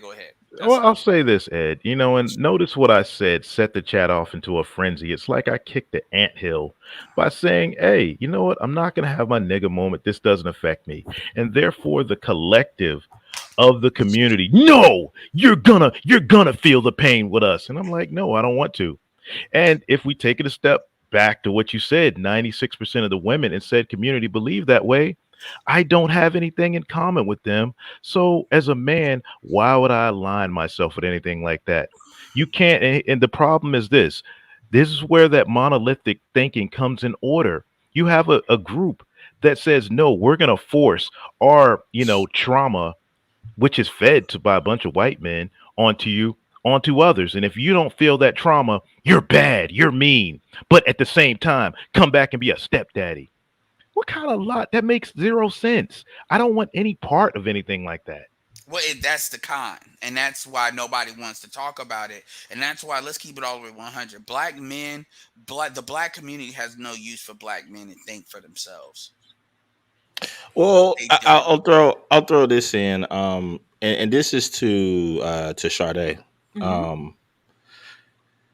One, I would say conversation that was once had that was a while ago that created a lot of tension with people with SYSBM and others. I forgot who it was, but a brother was stated to another married black woman. What you don't understand is that you, as a married black woman, Mhm. you are the minority of your community. Mhm. Okay. The majority of das Communitas is not in support of your lifestyle. How does that make you feel? Honestly, disturbed. I think all the time about, okay, if I have sons, it's like I want them to be able to have a good pool of women to choose from. And quite frankly, I am disgusted by what is largely accepted and promoted among modern women. I think it's a disgrace. So I think it's a problem. Like, So as black men, if you feel that way as a wife within, in that whole setup, how are black men supposed to think about the layout of the land? Well, real man would. Dot. By the way, it's no longer Blackistan, it's Swagistan. Swagistan. Go ahead. It's just weird, man. People say this stuff, and it'll fly over people's head. And one of the I would say replies that I get about those type of subjects, black people are quick to say, well, that's an American problem. What you're stating is that's an American problem, SKC. But yet what was it? February 3rd, 2022, census states 70.1% of all children in America grow up in two-parent households. Yo, There's only one group that's in the 30 percentile. Let me say something that's crazy. You're in a situation now where there's less, because remember, it's only 1 in 4 black women that will ever be married. Not so that's ever, because Kevin Samuel just say that. You're in a situation right now that there are more black women that claim bisexual. Oh no, absolutely. They said 1/3 of gosh, what is it, Gen Y? 1/3 of black women are bisexual. You know what? And I say that not to throw black women under the bus. I'm saying so far just as a whole, that is the culture of raising children within the Communitah. The majority feel as though, or have made decisions that their children do only need one parent. And you know what? I'm gonna stay on it because this is me. I told Ed I would chill. I'm keeping it chill. But I will say this: I traveled during COVID. I traveled 48 states, and I'm a truck driver, and I met black women all over the U.S. that are basically SYSBM. But for a woman to go that route, she gets the Candace Owens treatment. Basically, 50 Shades of Fuckery. Go ahead. Yeah, I will tell you this. I'd say about 9 out of 10 of those, every 9 out of 10 of those women I met were all happily married and never will have their digger moment. I asked them. They never had and never will. Only people they've caught hell from is black folks. And they ain't gonna give it to the fellas like they give it to queens. Y'all know this. A black woman, Candace Owens, is the most hated black woman on this planet by other black people. You're talking about Divesters? Is that No, what you're no, I'm not talking about Divesters. About black okay, because I was like, I'm talking about black women who fit the same mold as SYSBM. Exactly what I said. They, they don't believe in all this race nonsense. They don't believe in having this nigga moment. They don't subscribe to all this racism stuff. They get treated the worst. They are not divesters. They always live that life. And just traveling the country and just, being the which way I lean politically, I just happen to meet them. And when I'd run into one, I just stop and talk and have a conversation. Well, Last thing, Ed, is some of them I met, I was like, wow, why did I meet you in my 20s? Like, holy cow. Yeah, these aren't divestors I'm talking about. And this is what the Xanatos was kind of talking about too when he was talking. Here's the thing: the reason why a lot of folks go so hard against racism to the point where they say racism doesn't even exist is because black people. One of the reasons is because black people use that as a lot of what Clutch was advocating for. To boil it down to was normalcy, mainstream normalcy. Mainstream American normalcy, like middle class, like what we would define it to be. And one of the ways that people find a way, black people live in defiance and they use racism as a mechanism to justify that defiance. So you have a whole culture that has been built around that, which is, after the crack era. And then it's this like loop-de-loop of, I don't know how we got here, but we're just going to keep on going further into the abyss to the point. I mean, there's certain things I would talk, man, I ain't even gonna get into that. But some of the things have just been out of control, stuff that's left unchecked is stuff that folks even 30 years ago wouldn't even recognize. And you're not allowed to even mention that, because if you mention that, then you this is why every time somebody talks, it's like you hate black women. And so you have to give the black woman disclaimer. And like black women don't have to do that. And that should tell you a lot. Go ahead. I was going to say this, Ms. Sade, is that what you said, your initial reaction when I said 9 out of those 10 women were married, your initial statement was, were they divestors? I never said who they were married to. Most of those women were married to black men. I thought you said those who fit SYSBM. So I was trying to figure out. Yeah, that has nothing to do with race. SYSBM has nothing to do with race. It's just that you said, everybody said it. 96% of black women subscribe to leftist boys in dresses abortion on demand. Yeah, even because the political thing. But what that does, no, I'm not talking politically, Ed. I've never once mentioned politics. That is culture. That is ideology. That's where I was going to go to. Yeah, and that's why they fit into that like a glove. And that's why when some people try to separate it, it's like, no, we cannot talk about politics. Because for instance, you got Republican females that black females that they try to blame everything on the government and be anti-left, but they're very, very, very much so matriarchal when you actually talk to them. Very, very matriarchal. So you're right, it doesn't span it. So let's go to a couple of other ones. Yeah. That way we can have opportunity to bring some people up that want to have something. Yeah. And real quick, I did want to shout out Danica for coming through with the super chat. I don't know if she's here, but thank you so much for that generous donation, Danica. It's always so good to see you.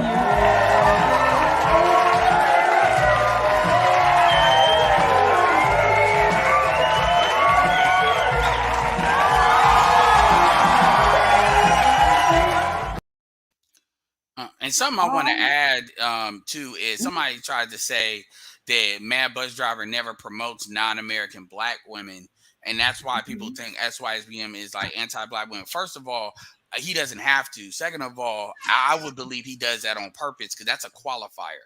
Because ain't nobody's really asking y'all to be SYSBM. It's not a club that all are welcome, because that's how a lot of stuff gets messed up in the first place. I've heard Bus Driver say SYSBM is not recruiting. Yeah, I have heard out of his mouth more than once. I even think once on Bernard Riley way back when that he said, or it might have been O'Shea, that he said that even though it's not common, you are not like disqualified from SYSBM just because you date a black woman. However, it's what Xanatos said. Usually, if they're acting like a Keisha, I call them Keishans now. If they act like that, then yeah, because you're still buying into the culture. So what are you talking about? But if you deal with a black woman that does not with the culture, it is what it is, right? And so you all having to see again, it's this mentality of you need to prove to us that you're not this. It doesn't matter. Like it really doesn't. Like it just like it's just that thing about, yeah, man, I'm right and you're wrong. Like ain't nobody on trial here. Black people always love to act like something is a fucking court martial.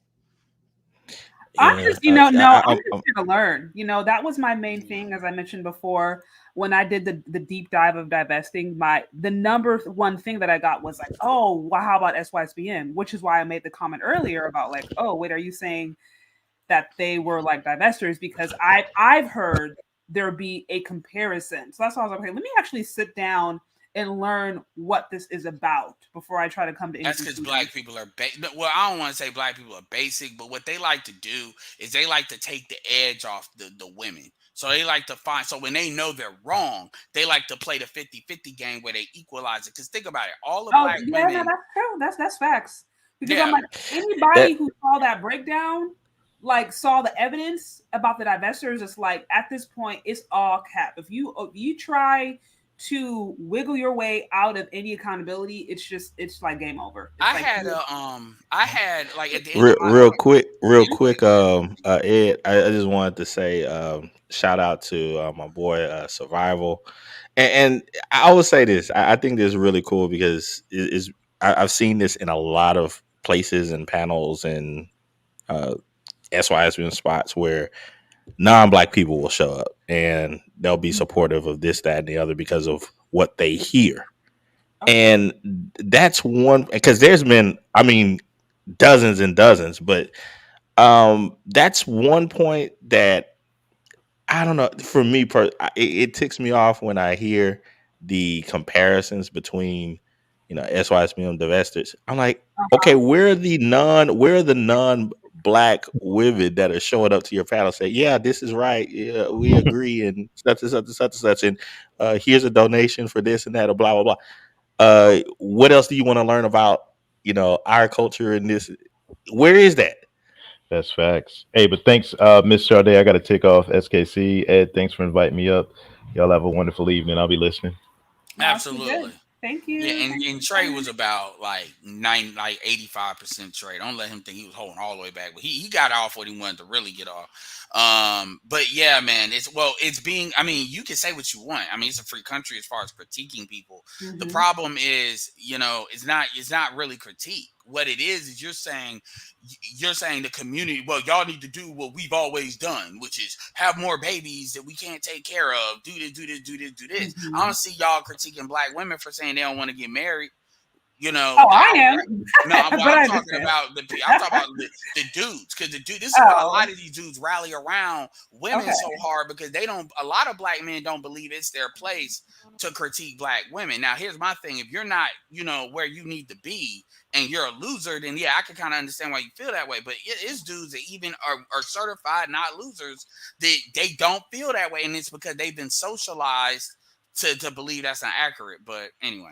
Well, I understand, because it's like in theory, in a healthy community, you'd be getting that stuff at home from your moms and your dads, aunts and uncles. So it's like you wouldn't need to go online and call into, a image consultant to try to get some common sense. Like that's exactly. That's so popular, because to me it spoke so volumes to the lack of elders, like the breakdown. I mean, I talked about this a few days ago, where it's just like this whole gilf culture. Like you got MILFs and gilfs who are like going on TikTok doing the exact same thing their daughters and granddaughters are doing. And I'm like, what happened? Yeah, I said the rise of the Tokyo Tony grandmothers. Tokyo Tony is Black China's mom. Yeah. And then you see, what's her name? Corinne Steffens coming back. Yeah. Right. So, so I know you're about to head to the tenants again, because I think there's just a few left, but yeah, I just wanted to make this little note to everyone.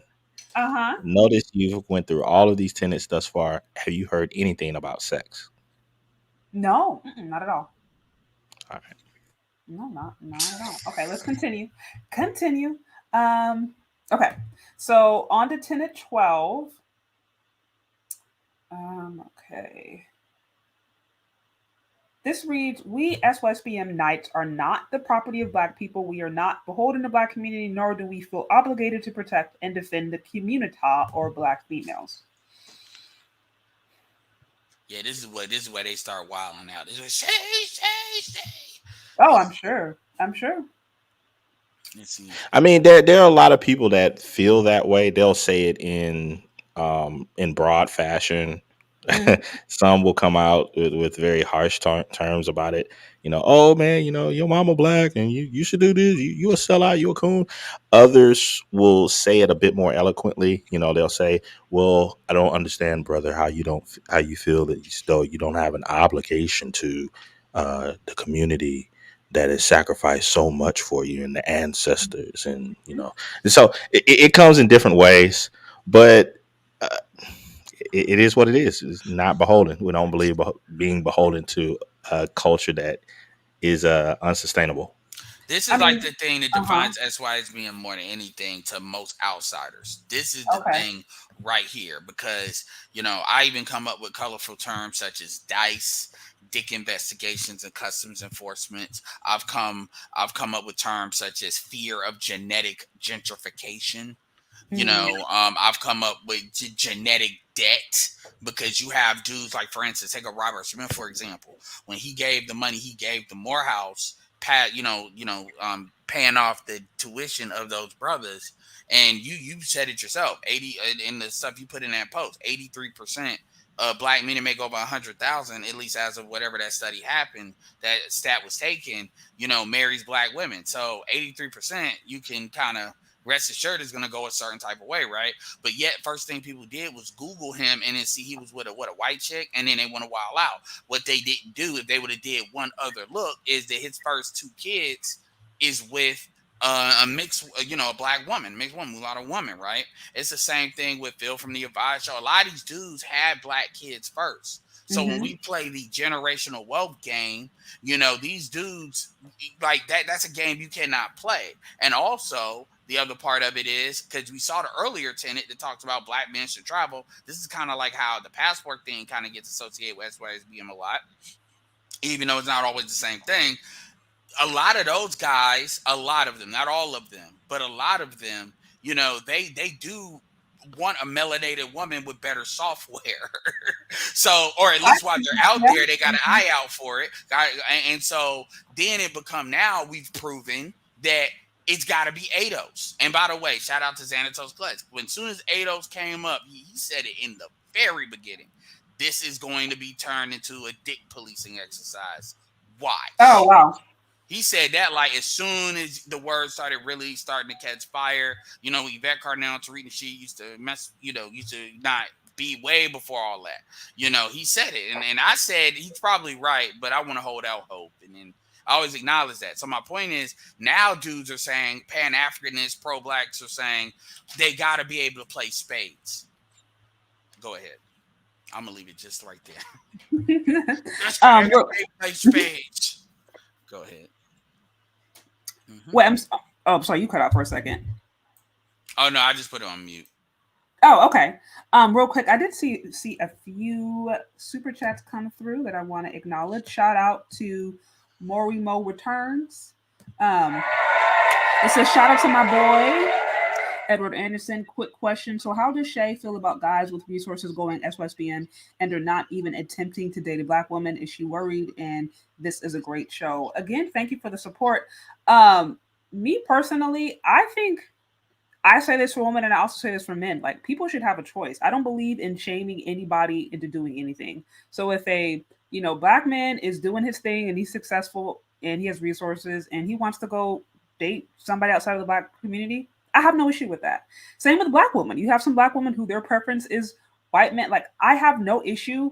The only issue that I ever have with anybody in the Black community is if I feel like they go and start just spreading negativity or adding fuel to a fire. That's my only issue. But somebody choosing to date and marry outside of the race and not looking at Black women, I don't see that as an issue. I think if Black women as a collective want to be known as better options, then we have to have honest conversations as to why we have a horrible reputation.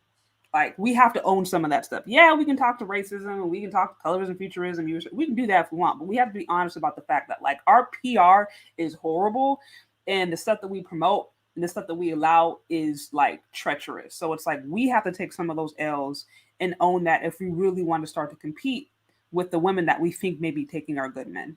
So those are my thoughts. Okay, and then I saw, let's see, shout out to Sage Highwayman. It says, respect to the host for the discussion, a gift from SYSBM. Thank you, thank you, thank you. And then Christian Hutchinson, I appreciate the 10. It says, I guess I was SYSBM before it even became a thing. LOL. All right, so you guys want to move on to the next tenets? Yeah, we're getting here. No, this has been helpful. This has been helpful to kind of hear you guys break this down and share. Because, like I said, I wasn't here to learn. I wasn't here necessarily to try to, really just to learn. That was my main thing. Because I've been hearing a lot of hearsay, but I'm like, let me just sit down and actually talk to people who are in the movement. And then it's super helpful when I found out about these tenets. Okay, it says SYSBM members are not dick police officers. We do not attempt to bully and intimidate Black men into dating Black or non-Black women. Yeah, I agree. Did we just go through that one? Yeah. Well, we went through 12, but 13 again. That's why it doesn't make sense to have any. That's why I think in a lot of these discussions that's been taking place in various spots within YouTube right now on this whole passport thing, you're not going to see SYSBM guys in that conversation because it's a non sequitur. Yo, so y'all are so serious about that. Y'all put it in back to back and say, just so you know, we are not dick police officers. No, I honestly, I am a big advocate of men having their preferences. I have no problem with a man having his preference. I think because women talk about their preferences all the time.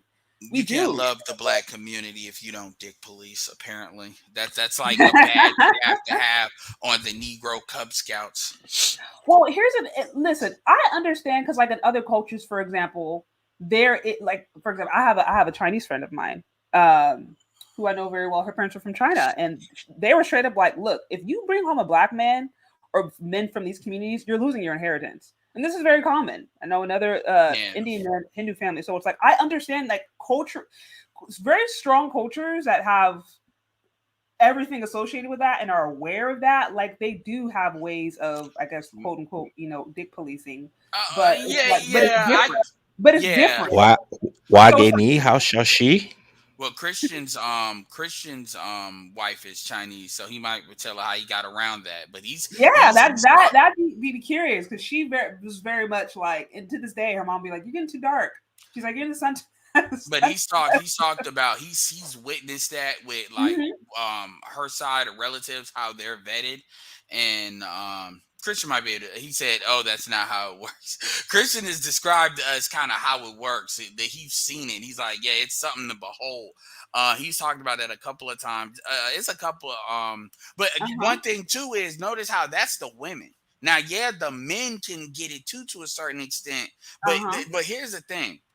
Most people, you'll have differences, and this is where I'm straying away from SYSBM. It's not just who you're having kids with. It's who you're having sex with.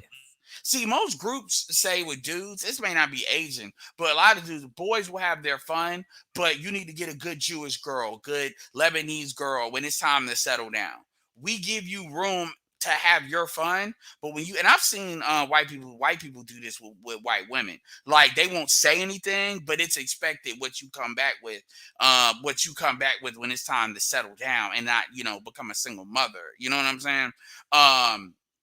And in the Black community, the women get a complete pass on that. In fact, when you look at historical people like Maya Angelou, stuff like that, or not historical people, Kamala Harris, Serena Williams, it's like they not only say you shouldn't deal with it, they try to play with your insecurity. But it's complete. It's in reverse. That's the crazy part. So and here's the thing again. It's the men. Like, when you look at the Black manosphere and all that, you in the space, and whether it's Black Manosphere, Passport Bros, or whoever, because you have, like, that's why it's been this whole thing. The dating coach community is not really the same as the Black Manosphere. They may have certain like things like ARC that come in and out, but that's its own thing. That red pill dating, that's its own thing. You know, that's completely its own thing with its own set of rules. And then what happens is these folks like to comment on different folks. Like, that's why when you look at a lot of the bigger creators, and I'm not saying SYSBM is, because I don't, like, your big dating coaches, they don't just pull from Black men. They may have a majority of Black men audiences, but they're open to have a lot of different audiences, which is why they're bigger. And what they do is, but even though they have other audiences, when they talk, you know, SHIT, the only thing they're talking, they never talk SHIT to white people because they understand they'll be checked. But they always get real comfortable. Like, you'll never hear any of these dating coaches that have other audiences. You will never hear them talk about what white men should do. You would never say white men are weak or less than because they choose to get an Asian wife. You would never hear them say that, even if they have a majority white audience. They would never even think to say something like that. And so my thing is, if that's true for Black men, why isn't that true for your other audience members? And that's because they know what they can get away with. So anyway. No, I hear you. Okay, so let me. Okay, all right. So on the Tenet 14, it says, SYSBN does not obligate Black men to swear allegiance to the lifestyle. There is nowhere you have to sign your name in blood. Free-thinking Black men are free to take the SYSBN philosophy and tailor it to their personal needs according to their own lives.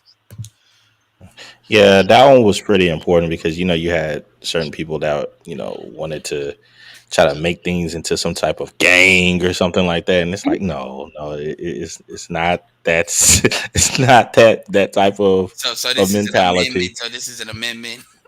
This is the one I always cite when motherfuckers try to come for me, but I don't claim 100%. I always go out of my way to say, look, the original person is, I need to start saying the other one too, but Mad Bus Driver, and I always reference like Xanatos is like a good example of what that is, because that's somebody I've dealt with for a long time. So I always make sure that, like, I talk about it, but I'm not. There's other people that represent it better, and I defer to those people. But you know how it is. And another part of that, Ed, is this. When have you ever seen SYSB guys having some type of internal war? No. I've seen them try to pull a takeover move a while ago to hold space, but as far as internal war, actually, no. Yeah, because that whole idea of, oh, you're not this and you're not that and such, and having these arguments over, you know, oh, this tenant, that tenant, blah, blah. It's like, no, dude, if that's what you want to do, that's fine. You can tailor this to whatever it is. Just don't throw up the flag. That's fine. And it's done. So that is and I don't keep up with them, but people send me stuff because of, you know, I guess being more of a spokesman, and you know, I'll get this stuff in my email. Oh man, these divestors, they're fighting with each other. I'm like, oh, well, that's them. So again, I just see another point of where is the similarity. Well, a big reason why when you see usually the divestors fight with each other, it's the same. It's a similar reason why the greater Black manosphere fights with each other. There's the YouTube politics to try to get growth and stuff, and it's that some of that is content strategy, some of that is when content strategy meets advocacy. So you know, you'll see, but that was the whole point of having tenants in the first place. Exactly. It's like MBD started the whole thing. Everybody else was cool with, you know, getting together and getting all of these tenants and stuff formed. And no, you haven't seen any YouTube beefs and so forth. SKC versus MBD, and I like, no, man, come on, that's stupid. We're both family men. Yeah, and it is interesting you say that, because what actually kicked this off is I did a response to Shay, basically saying, are Black women demonic or divestors demonic? And by the way, David Carroll was starting to talk about that too before he died. Talk about, y'all niggas need to watch these tarot cards because these chicks are starting to get more open about it. That's have to be another subject, because I literally just saw a video where a woman was using the Bible to justify why black men are Satan. So stay tuned for that, because that's the dumbest thing I've ever heard. But continue. Holy crap! Oh yeah, and then I basically in the video I did was basically an open challenge for anybody. I was mainly talking to black men, to be honest with you, but black women too, to show the stuff that she had in her video. Show the equivalent of that. Show that. Right. And nobody never does, because if they had it, they would run the videos 24/7, just like how they ran Kevin Samuels on Clubhouse 24/7. They would run it if they had it. No, and you guys the whole thing would be, there would be hell firestorm. Like, you can't, that kind of stuff gets nipped in the bud really fast. Yeah, look at what they did with Andrew Tate. I mean, Andrew Tate hasn't said anything close to anything like that. And I mean, and I didn't even know he was half black. That's interesting in itself. But they banned him on Facebook and Instagram, and he doesn't even have social media accounts, really. Like, they just said, we're gonna go after anything that looks like him, and this. We're gonna take it down for what? Oh, so and then in the media they're like self-proclaimed misogynists, and then they went after the white chick too, which it's but you got women out here, talking to. It's like I said, I hope some of these women get as big as they can get, because that way you can't deny it's there. Like, so I hope they grow. I hope they grow. No, I hear you. You. Yeah, let me see. I saw, man, I had a point and then this went right over my head. But okay, well, let me move on. Maybe it'll come back as I'm reading through. Okay. Oh, shout out! I did see Deanie send through. It says, "I support the lifestyle and agree with parts of it." Yeah, same there. I mean, you're hard pressed to find any movement that you agree with 100%. But I'm like, the overall idea of, look, we should be respecting men enough for them to have their own choices, and they should be able to choose things that are going to be the best for them. I'm like, I don't understand why anybody would have a problem with that. Oh, this is what I wanted to say. I do think why there is oftentimes a comparison is because on a surface level, it can appear to be two sides of the same coin. For example, if SYSBM, for lack of a better term, is just like, hey, expanding your options, right? So expanding your options to the best woman available, black, non-black, in America, not like, that's no different than divesters who supposedly talk about expanding their options. Now, maybe when you scratch the surface a little bit, you will see that there are some big differences. But I think on the surface level, it can appear as if there is a similarity, just two sides of the same coin. So I think that's why sometimes there can be a comparison. Yeah, it's that people, but oftentimes most of the people that I see make, especially content creators, they are completely disingenuous. Like, I know way too many content creators that they absolutely know the difference, but because they don't want to go that far with it, like, they have to believe. It's dudes that just have to believe these chicks can be saved. They have to. I have to jump in on that, Ed, because I don't know. The level of hypocrisy on this is insane. I'm not trying to create some type of beef or anything, and I won't mention names, but there was one guy who he has several videos about SYSBM. Has it in the title, 4 to 6 hour streams. Oh wow. Groups of people going up and they're discussing it. Never had an SYSBM guy on at all. Now, when it was brought to his attention, and I spoke with him one-on-one on another channel, and he stated, "Yeah, maybe we should have a discussion with you and blah blah blah, or someone that's a representative." That was a month and a half ago. No reply, and yet he did have a 4-hour discussion with a divester, though. But he goes around and states, "Oh, they're the flip side of the same coin." You know what? Let's go. I'm gonna go here. Let's say, okay, fine. Let's say you want to talk to SYSBM guys. Cool. Why don't you just pull the Tenets? Because a lot of the Tenets, even when they do that, they twist it though. Yeah, but it's obvious they're doing that, which is why a lot of people don't pull the Tenets, because the Tenets were written very well. So if you're twisting it, unless you're a sheep, it's obvious. The thing speaks for them. Most of these tenants speak for themselves. And if you're Yeah, that's imposing true. your ideology onto it, there's a reason why, for instance, I don't like. I've heard somewhere the divestors have tenants. Please, like, because women want to be fluid and stuff, and I would love. No, they definitely. I would love to see the tenant. I would, because to your point, yeah, that would require accountability, and I think that goes against the essence and nature of this whole divest hypergamy. You know, the fluidity of femininity. Like, it just goes against the whole movement. So I call personally. I've done a lot of research on that. But if anyone's wrong, please let me know. If there are tenants, Because please. Because I've always claimed something called Igmore. That's always fit my stuff more. And that was like early on in 2.0, with some of the times it was like, it really wasn't competing ideologies, but people try to present it that way. Igmore is pretty much like MGTOW, but modified for black men. So MGTOW minus the, any fear that folks are telling you not to have sex. And like one of the tenets in Igmore, which is introspective black men on reform, is you can have sex with other races of women, but you can't have kids with other races. So we already know with SYSBM, nah, there's a couple other ones that they're clear divergences. Like Black Ram is an Igmore, BGS technically BGS Igmore, so it's a lot of strong Igmores. They don't throw it up as much as like SYSBM does, and it is what it is. That's why I'm a little bit bigger. But the point is, Igmore has tenants as well.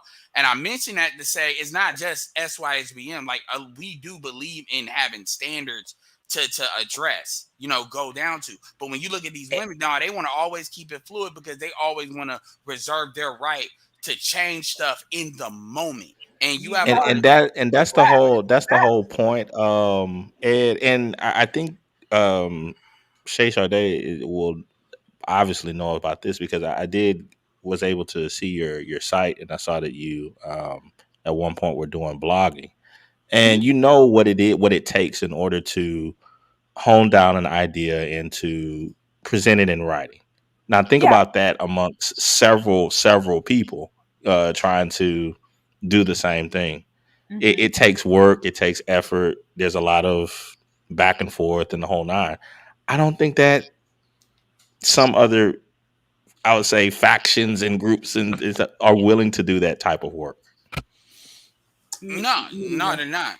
No, honestly, not in the femininity space. I mean, you have people going so far as to say, I support divesting, but I'm not a divester, or everything from the divesters versus the dickfesters, that's a beat. Like, there's so much, and then you have the founder of divesting, Pink Pill, say that she's divesting from divesters. So it's just like there's no.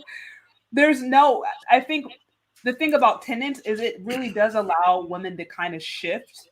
And the thing about shifting or being fluid is that means you're never ever going to be held accountable for anything. The thing about these tenets is now we can go back and say, okay, this is a tenet, so now therefore anything that's connected to that can be scrutinized. But if there aren't any tenets, and if there aren't really any ideas, then when you're called on something, you can say, oh, well, that's not really me, or oh, well, that's based upon your interpretation, or oh, actually this. Like, you can never be held accountable for anything that you don't ever like clearly claim. So, and that's the way of at least from what I've seen so far, that is the way of the female YouTube space. I won't say all females are like that, but it's something that I think plagues Black female YouTubers that we could do better at, if I'm just being honest. So, yep. Okay. Yeah, no, yeah. Pink Pill divested from that. Yeah, so, well, okay, so going back to that, because you have people even in 1.0, because she's been doing since like 08.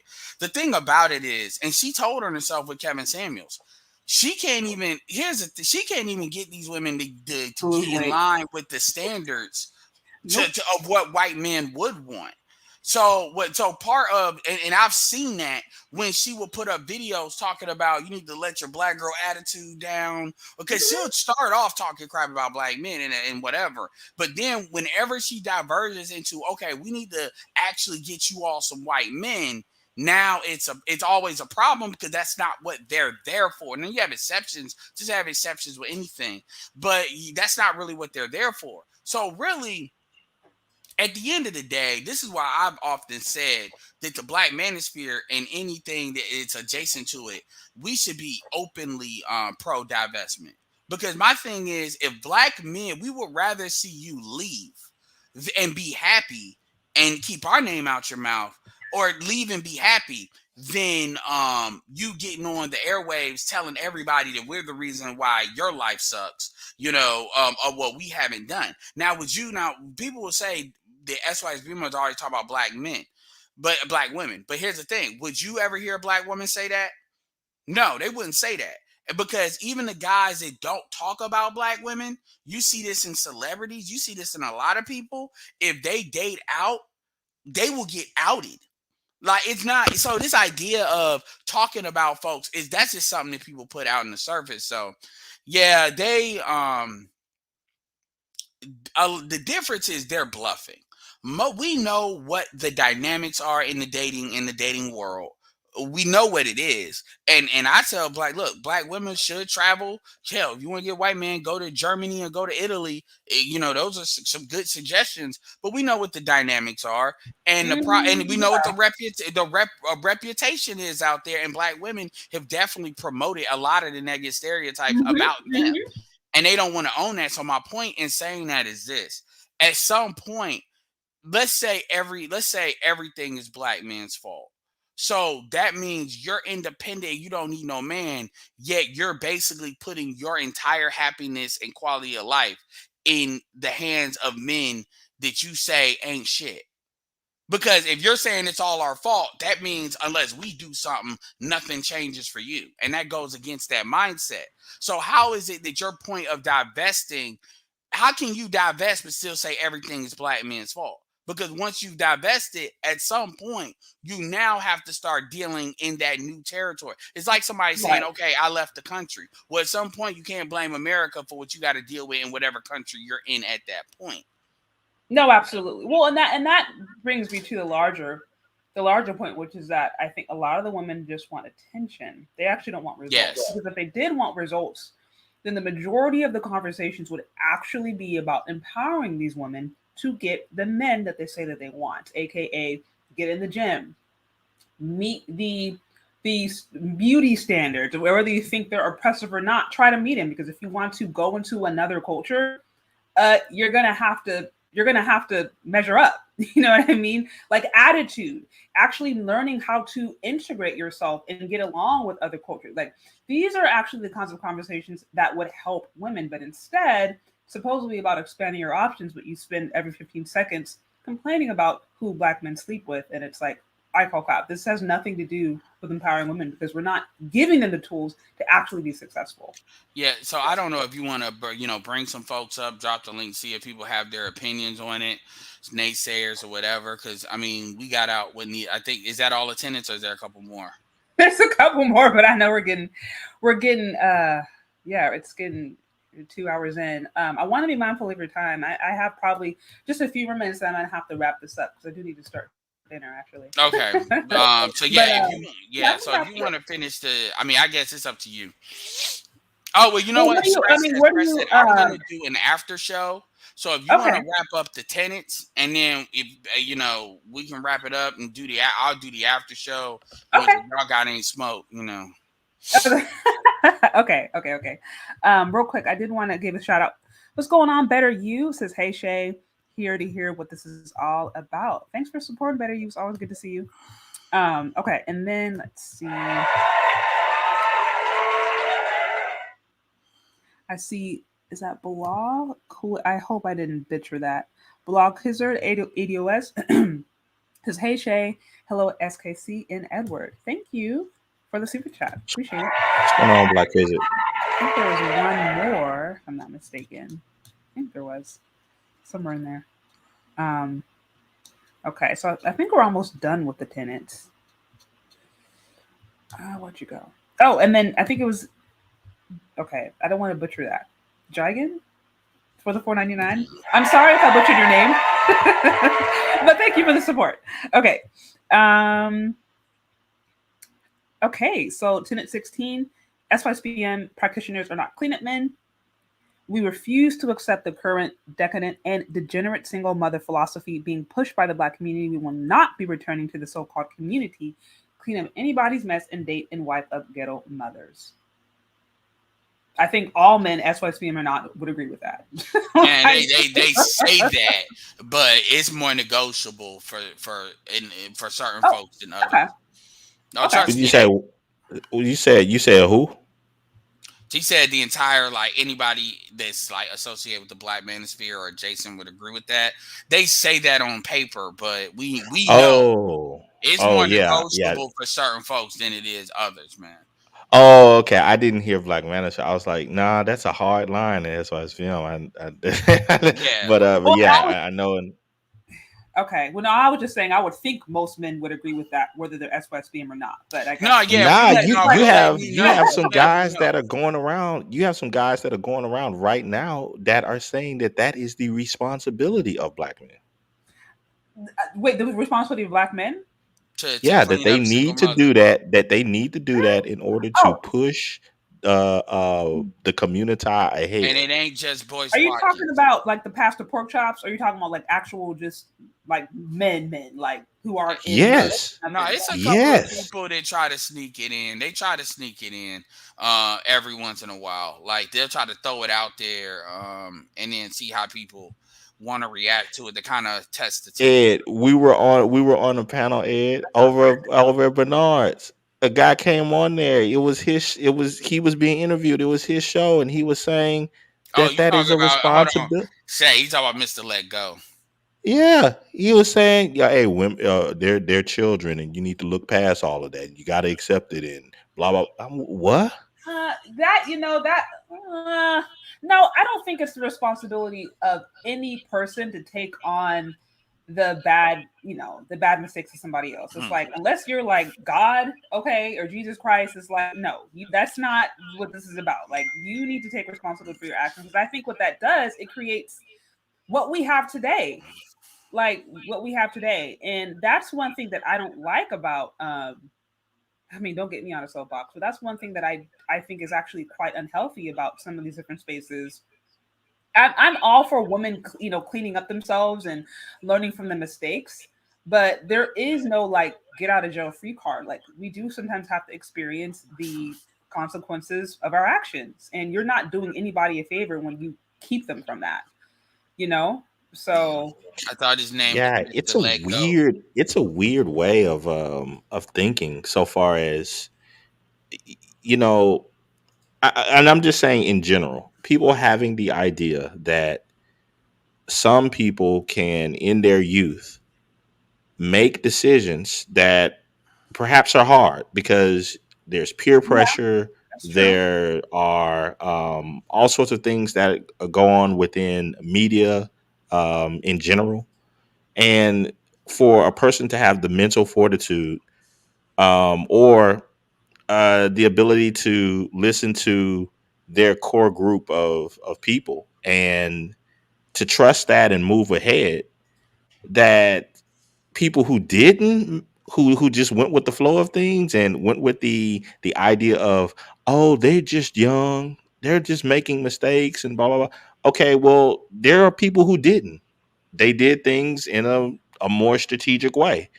And you're saying that what, 10, 20 years later, they should be on the same level? No, I there is mean, no but should. There is no should here. I don't believe in like, oh, you deserve like luxury, like the whole you deserve luxury. I know I got some pushback from that when I was like, Black women don't deserve luxury. You don't deserve it just because you're born. Like, you can work for it, or you can. you're not gonna get it yeah. saying you deserve it. I mean, Yeah, that's not. It doesn't really work like that, and that's a little bit. I think that's a little bit prideful, to be kind of honest, being honest. Yeah, but a lot of times and here's the thing too, and we can move on from that to finish this off. But these dudes, they believe that for you. They don't believe that for them. Like, that's happened a couple of times. Like, what's his dude's name? Dear Future Wifey or Hello Future Wifey. They believe that you should pay that interest rate, but they don't believe they should pay it. I see what you're saying. Like you're saying they're promoting that, but they're not doing it themselves. Oh no, and we've called them Game Changers called them a couple of times, asking them, so would you do that? No, like I'm like, wow, like you really going like take Mr. Let Go, for example, and I'll give him credit for this. Mr. Let Go went up right in front of Brittany Renner's face, right in her face, like physically in her face. I don't know if you saw that clip, and said, because she tried to, do what she do. Oh, so you're saying you can sleep with 300 women, and I can sleep, but I can't sleep with 300 women? Okay, no. Okay, while that's going on, and I know I only have you for a few minutes, but I just have to ask, Shay Sade, those type of conversations, say in said Communitah, they happen on a frequent basis between these men who are living a one-time lifestyle sexually, and then you have these women that are doing the same. Mm-hmm. Of what profit are those conversations to Black people en masse? We say what is, I guess, productive about having conversations around the amount of sexual partners a man or woman has? Right. And being listened to by the people who are promoting that style of lifestyle. How does that help Black people? It doesn't. I think, it's just, I think maybe it's entertaining and may get them clicks or views, but as far as it actually helping to raise wives, husbands, or whatever, I don't see it being productive. I think it's just purely entertainment value, especially for women. That's like the worst thing that you could do. So I don't know. It just seems so. The purpose Go is ahead, to have. The purpose is for you to accept. And Marty, you probably might have to get on my stuff so she can go ahead and go. But the purpose is for you to accept that they're gonna operate in it. Jason Black would call whorehouse rules. That you're gonna accept that and never challenge that, and you're supposed to still do what you're supposed to do. As a man, while they can do whatever they want to do. It's the same thing. I mean, but dudes, when faced with community in their minds, community extension, or deal with that, they believe in selling other Black men out when it comes down to it. And we've had, and dudes never want to outright say that, but when you actually look at what they some of the things they promote, it's like, dude, that is a bad deal. Like, you can't just, it's tangibly it's a 360 deal. You can't sell me the idea that a 360 deal is not a bad deal when I could compare it to previous deals that were not that. And supposedly it's kind of like massive inflation. It's like you have to suspend disbelief.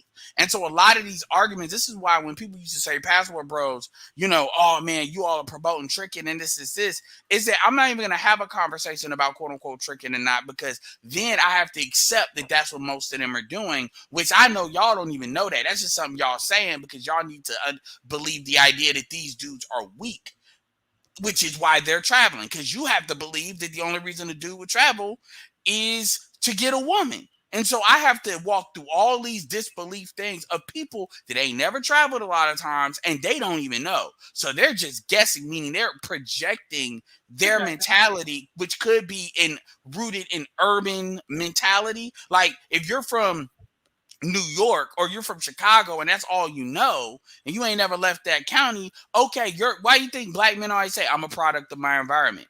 Exactly. Mm-hmm. So you project that because that's the box you know. And so I'm not about to participate that with you by walking through all of these disbelief steps. I'm not doing that. And that's why we argue in the Black manosphere all the time, because there's like a term too. It's called dishwasher. That's that cleanup man thing where you'll have dudes, street dudes. Actually, I have had some of these content creators, they will outright say when they get mad, they will outright say that they're the better man, which is why the woman chose them. Now, keep in mind that all this stuff these women say about Black men, these are Black men they've had sex with or want to have sex with, because they have a blindness to dudes they don't, right? Unless they're leaving and they show up with somebody else.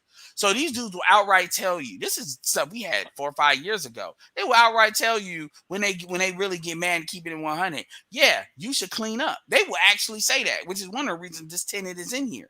These tenets are not just like things that were put in here for the threat of somebody might try to do it. These tenets are SKC can confirm that these tenets have come out of real arguments and real debates within like black people. Black men, not even black women, black men. Because there's a lot of black men that believe if she chose me, then I'm here, you're there. Meaning it's your job to clean up the community while I see the community. No, I think it's a bad deal. So you mentioned that is a bad deal. And I don't, I am not one that believes that most women can make the transition. Like if you are doing the hot girl, city girl, 3-year goal, lifestyle, if you've chosen that, it's very rare that women can actually like make that transition. I'm like, unless like God gets a hold of that woman, there's some like supernatural change. Like if that woman has chosen to be a 3 or 4, she's going to be a 3 or 4. So I would never advocate a husband choosing a woman who has proven to be just that, because that's setting yourself up for a slow suicide. Yeah, the imprint. Well, I'll add to that. It's like people don't believe in the law of cause and effect. It act as if that style of lifestyle doesn't have trade-offs. Yes, there are going to be some excitements. There are going to be some things that a person gets to do and blah blah. Yeah, but there are some things that are going to be trade-offs, and I mention this a lot of times to people where I say, because a lot of people within the manosphere and in a lot of female spaces, they will talk about marriage and relationships, and then they'll throw it in. It's like marriage is a business. Have you ever heard that? I have heard that marriage is a business, and I understand. I don't fully agree, but I understand where you're coming from. Yeah, I don't believe it either. But even when you put it in the framework of a business, say you see the argument to them and say, okay, well, give me the SWOT analysis of these decisions. Okay, so for those who don't know, the strengths, weaknesses, opportunities, and threats, they will sit up and tell you all of the strengths, all of the opportunities, but they will never tell you the weaknesses or threats of their lifestyle. No, because they're sexually politicking, and they use these things to think that's going to get through. And most people most people are operating on cruise control, so they're really not really thinking these things all the way through. And so this is why these conversations always stall out into this kind of Communitah promotional, like church speak. They never lead into actual solutions, and dudes have to stop. Dudes are supposed to be able to logically build stuff out, because that's, those are the plans that things can build off of. But what they do is they fall into this trap of wanting to please women. This is why I've started to recently say that black men are the real pick-me's of the black community. When you actually listen to what women describe a pick-me or select me to be, it is textbook how black men operate. It is textbook. Well, 17. I only have about 40, so I know I gotta, and I want to get through all of them so they won't say there was no SYSBM guy up here. So I think we're almost done, and then I know I have dinner, but the after party is not going to be at Ed's channel, y'all. So yeah. Okay, so Tenet 17, SYSBM is all about looking out for children and the future. This is one of the core reasons why we choose not to have children with Ghetto Woman, Scraggle, Daggle, Ghetto Woman as a collective, hold a deep disdain and hatred for black children from black men, and thus will not hesitate to destroy such offspring. So choosing better mothers, everyone should be doing that. Yeah. Like the idea is you want a cake, you need a recipe, or you need ingredients, and the culture and mentality of the woman, you cannot divorce that for how you're going to raise a kid, especially in a environment where the tender years doctrine and the women have extra legal authority. So if these, like I said, I look at culture like I look at a sexually transmitted disease that's going to transmit and transmute. Black people don't like that because they want to believe in forgiveness. They want to believe in redemption. Okay, that's where I'll go with it. Go ahead, SKC. Yeah, that just throws away that whole thing about the whole travel piece. Oh man, you only traveling over there to get pooled and all that other stuff. It's like, okay, well, if you're looking to the future so far as children and all that stuff, no, you wouldn't be choosing a woman who would be at a tourist a tourist club every other weekend. It's like, come on. But There's 18. always oh, You said what? oh no, I was just gonna say, I mean, historically, there's always been a distinction between like wives and concubines. I mean, you see this all across traditional cultures, where there is the class of like the wives, and then there were the servants, or the ones that served them, or the ones who you know weren't wives. I don't know how else to put it. Like I think men have always made a distinction between women who are like wife material, like okay, you're gonna take on legacy, we're gonna build legacy, I'm gonna have kids with you, and then women who they don't think are, on that level. That's always existed. And I think when that distinction is removed, it creates a lot of problems because I don't believe all women are meant to be wives. I don't believe all women are wives because quite frankly, a lot of women may want the wedding, but not necessarily actually want the responsibility and quite frankly the sacrifice that is associated with doing just that. So it's good and Yeah. healthy to make that distinction. Yeah, I think that's why some of the discussions on all of the travel stuff was a bit. It was weird to me, man, because I was seeing some of these titles, and guys who they would artfully throw SYSBM into the equation or the conversation. But the majority of it had to do with more of like people just wanting on the passport thing, and they're going back and forth about, oh man, these guys are traveling for sex, and I don't know. It was I guess the most amazing part of those conversations, from what I heard, were the guys that have the money to travel and how they were demeaning other guys who wanted to travel, um, as if they could read their minds. We know that in a court of law, even after seeing all of um, the evidence of this or that, the hardest thing to establish in any court is motive. So to be able to just talk to someone online and understand their motive because you have money and you've traveled before, as if they're going to go after the same things. And I'm thinking in my head while I'm hearing this, like, um, no, we wouldn't be doing the same things or having the same interest in travel. Right. You want to go to the Great Wall to get on Instagram and say, "Oh, I busted on the Great Wall." Like, dude, I'm there for the to see how they were able to hold back the Mongols. Hmm. You're in the bathroom of the Louvre talking about we in the Louvre like Jay-Z and Beyonce. I'm getting it in. Dude, I actually want to see some of the greatest artists of all time. Mm. So it's just the level of thought and the motivations behind certain people, again, in these spaces that have money and who travel, and how much they pedestalize sexual behavior. I'm like, holy crap! No, It was an eye opener.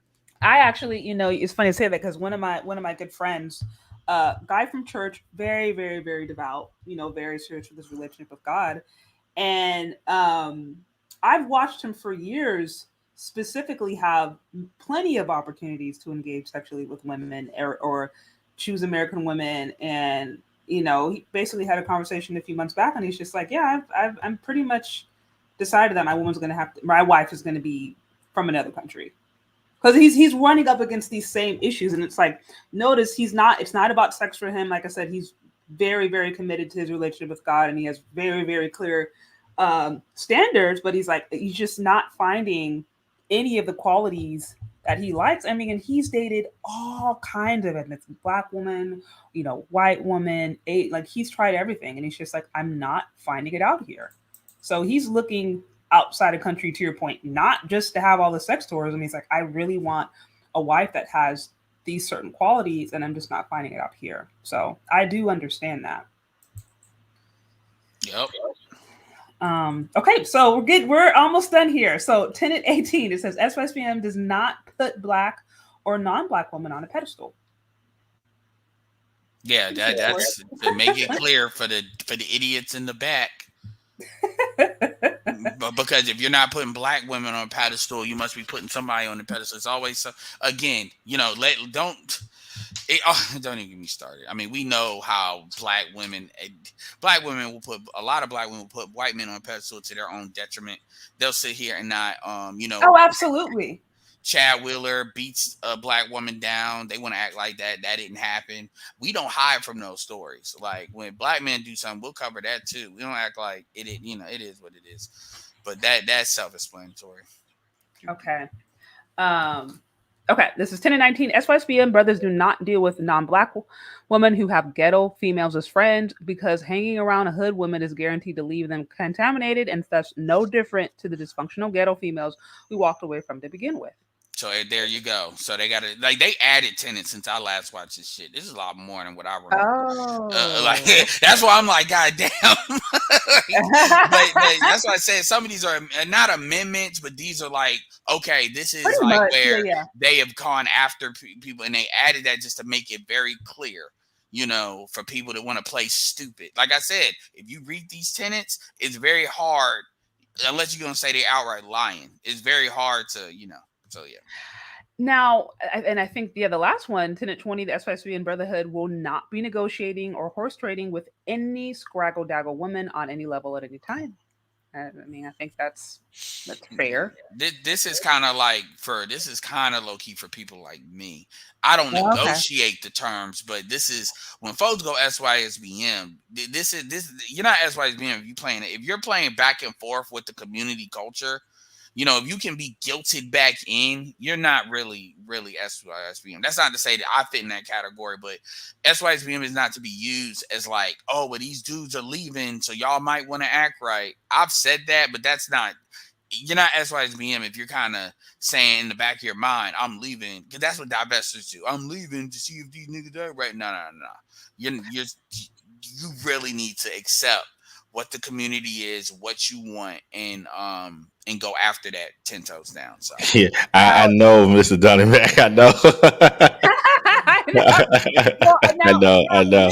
With that, because I know I do want to be mindful of your time, and I do know there is an after party planned at Edward Anderson's, but I do have to ask you guys because originally I'd had some other tenets that were on Slaying Evil. We just don't have time to go over that, but I had a chance to read through some of them, and in those tenets it pretty much gets into detail.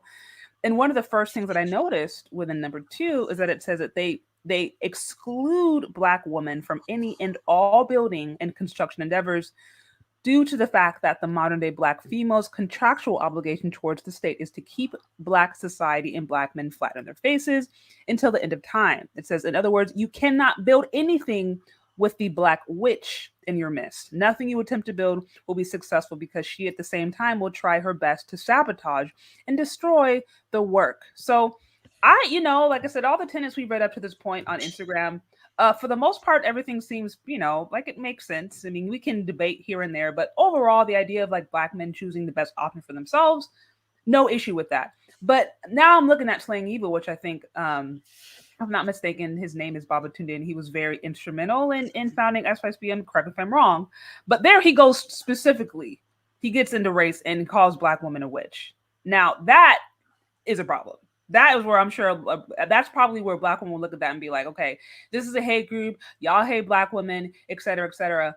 I'm curious, just as your guys' thoughts on that. I mean, is that tenet, is that a representation really of how a lot of men think about Black women in general?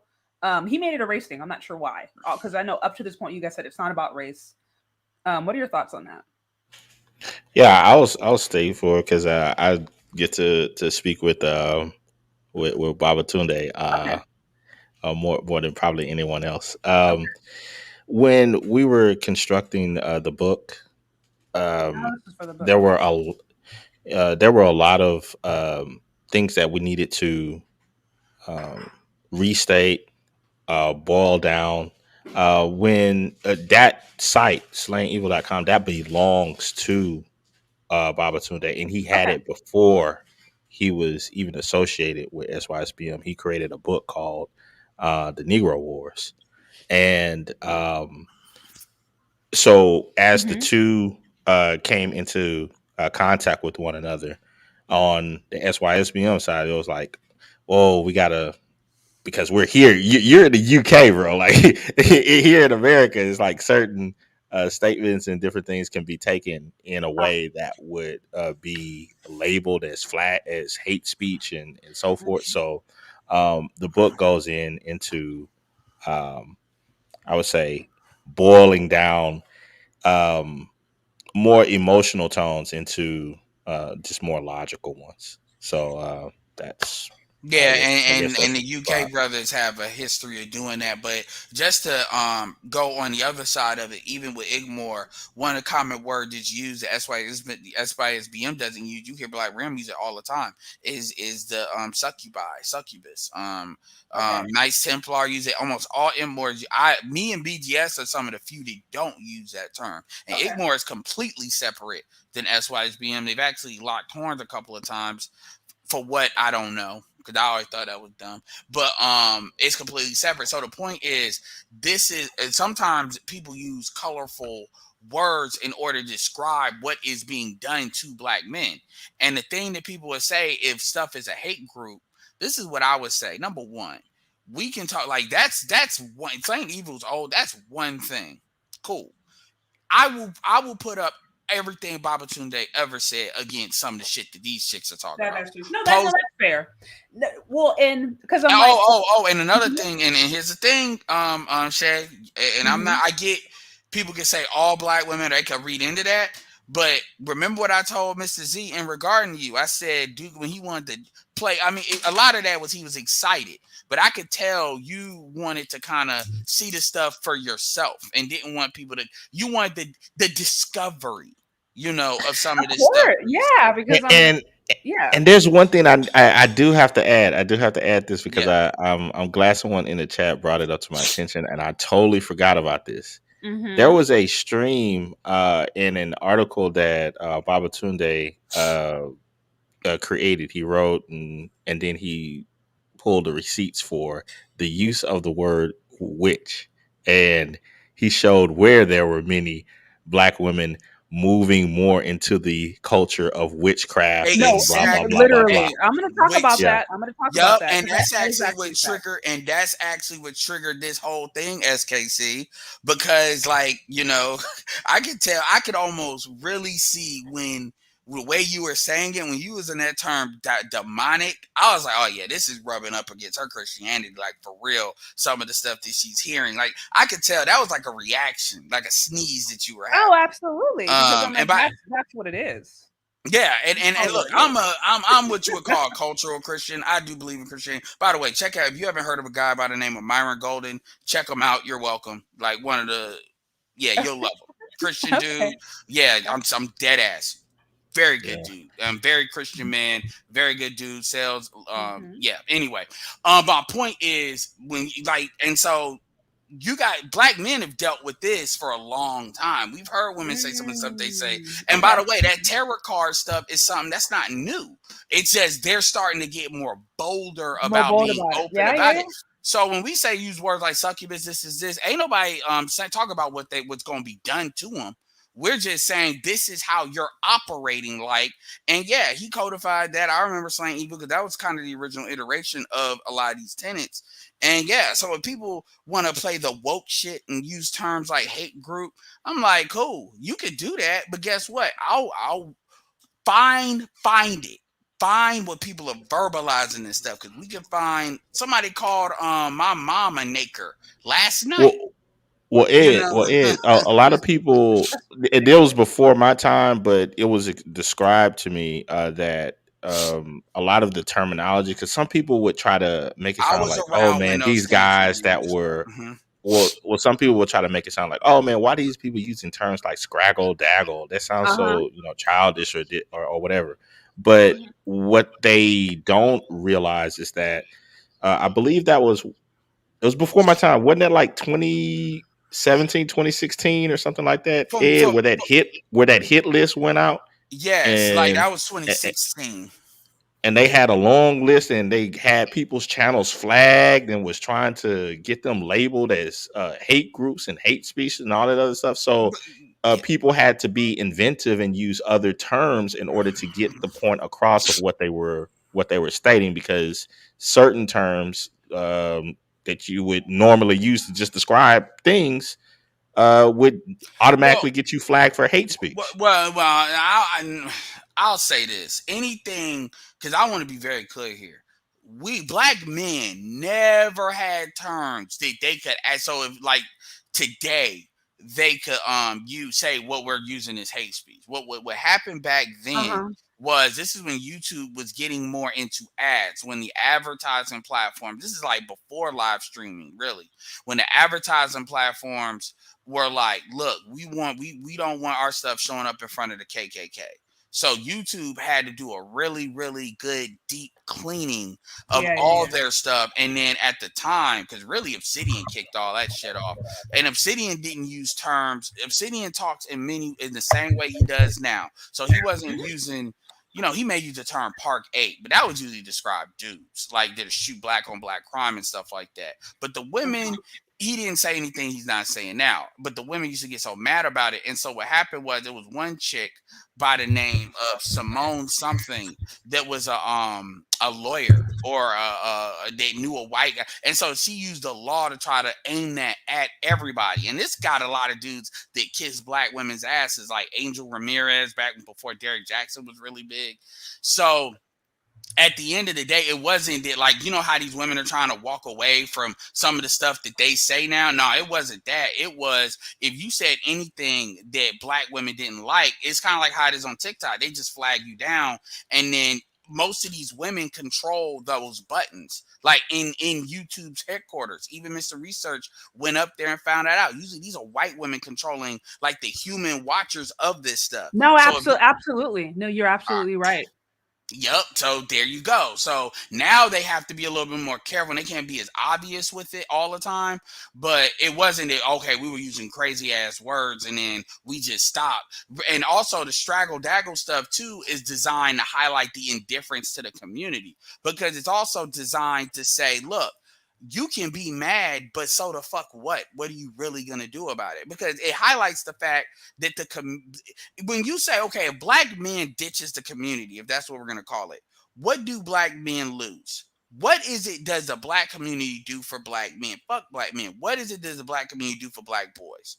Nobody can answer that question, which is why everybody always talks about you need to sacrifice for your manhood or something esoteric, because tangibly they cannot show you what you actually lose by doing what's in your own best interest. And they don't even want to try to figure that out. So they try to make it about your manhood. So using those terms like Scraggle, Daggle, Communitah, that's kind of a way of like poking the bear, letting them know you're toothless. You only have as much power as I give you based on what my supposed obligation to you is. Well, on that point, Ed, and this will be my final thought before I go grab some dinner. I may join your panel later after I eat and all that stuff. So be it Nelson. Okay. But I find this quite amusing about, and I'll just say the black community. Okay. Out of AKA Nicaragua, AKA Swagistan. Go ahead. It prides itself on being able to, as one of the cultural mores, norms, being able to cap, bust, roast, destroy, cook, all of these violent terms that could be associated with destroying the character of someone in front of their peers or a group, playing the dozens, all that stuff. Now, all of that is acceptable. There has been, even to this day, there are streams where people go to do that on a regular basis with each other, and they can do it for 5, 10, 12 hours at a time. But let someone say, you know what, I don't want to have anything to do with this, but Mhm. just as you guys have jokes, I got jokes too about the community. And now Like it's a real problem. sensitive. Now it's a problem. Uh-huh. Why do you think he Why? calls himself Supreme King Coon? So no, those are all good points. Going back to the tenet that I had originally read, I couldn't look at that and say that it was a hate group. Like I said, there are clear definitions. I don't see that. We can go tit for tat for names. I mean, Scraggle, Daggle, whatever. I mean, you see the Nakers, the Dusties, Bullet Bag. I mean, so we can go tit for tat for who is saying what. I think the main thing that stood out to me was when he had specifically said, do not build with Black women. And previously in the conversation, you would mention how it was not about race. So that's, to me, is how I was like, this is different than what we had just discussed. And this could be perhaps a reason why people would look at this and say, well, this is the same, because divesting, they make it about race. They most definitely make it about race. They don't say, best man for the team. Those women who do say that get shaded by like pure hardcore divestors who are just like, no, Black men, there is no high value Black men. Like, so they make it about race. Remember, the UK brothers have 50% date out rates, so they mean that shit. Oh, okay. Their date out rate. Even you can see them when they come over here. When they come over here, they ain't with, like, Idris Elba was like the exception to the rule. The rest of them, Get Out, all of them, Choi Till Ejiofor, yeah, like the date out rate for the UK brothers is like 50%. 50%, yeah. Yeah. So and then you go ahead. Yes. So that's what I was saying is, it's like, it's a different dynamic in when you're talking to guys that are, say, in the UK, or it's probably higher they're in the Far East, or That's crazy. the Down Under. There are different dynamics that come into play, and now you're having to need to describe things in an international level instead of just locally. Oh yeah, them and I say that because if you actually listen to how shout out to Falcon Black, the UK brothers are relentless. They go a lot harder, a lot quicker than we will. And here's the thing. I'm sorry, y'all can be mad. Be mad. I said this. Y'all don't go through a quarter of the shit we got to deal with. Because perfect example, paternity fraud is illegal in the UK. Shout out to Mr. Research. There are things that are illegal in the UK that's not legal here. There's things that are illegal in the UK that is not recognized as illegal here, like paternity fraud. So my point is not to say they don't go through nothing, but in my opinion, they go through less, and they're a lot. My point is, and that's to say that their expect, because y'all remember, they're not as codified there as we are here, because they're less population, and you're dealing with more immigrant tribe thing. They more recognize like Nigerians, beef with Jamaicans over there a little bit. So it's a little bit stuff that's different. And we've had shout out to King Riches and them and stuff like that. So my point is, it is a different dynamic. They also, because the King's English, they use a little bit more colorful language too. Describe stuff. But yeah, if you actually have a conversation with just the UK brothers, they go hard. They don't, it would never rise to them talk about hate group, because here's the difference too, Shay. When you hear things like bullet bag and stuff like that, that's what you want to be done to somebody. You will not find those words with SY. Calling somebody a witch or a succubi, that's a commentary on behavior. You got stuff where they're talking about actually what an end result they want you to be.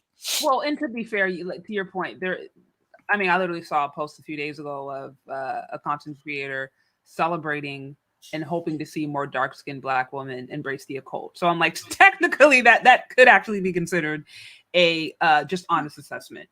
But it sounds like what you're saying is that SYSBM and like Europe or the UK might actually specifically be about race, whereas out here in the States, it's not specific to race. Is that what I'm understanding? Or that it takes on a different like I said, if you're a ratchet Becky, you're gonna be frowned upon. If you are out here, they white, they snow bunnies and da da da da, and they act, but they one of these Ace of Spades type of Black chicks, that gets frowned upon. Mm. Yeah, it's an interesting dynamic, and that's not to in any way throw my boy Babatuna under the gun. No. Hearing some of the things that happen in the UK that he's described, and other guys that have come on panels from the UK and that they've described, and some of their interactions that they have shown. Like, holy crap. I mean, They I understand they why they have a use less the language tolerance. that they use. Yeah, they have a less So tolerance. That's what I'm communicating. To me, they have a less, and that's not a bad thing. That just means, we're more used to abuse. That's what I think, and that's not a good thing. They have a less tolerance, and I think that shows up. Not, that shows up. And so again, but they people don't take the time to.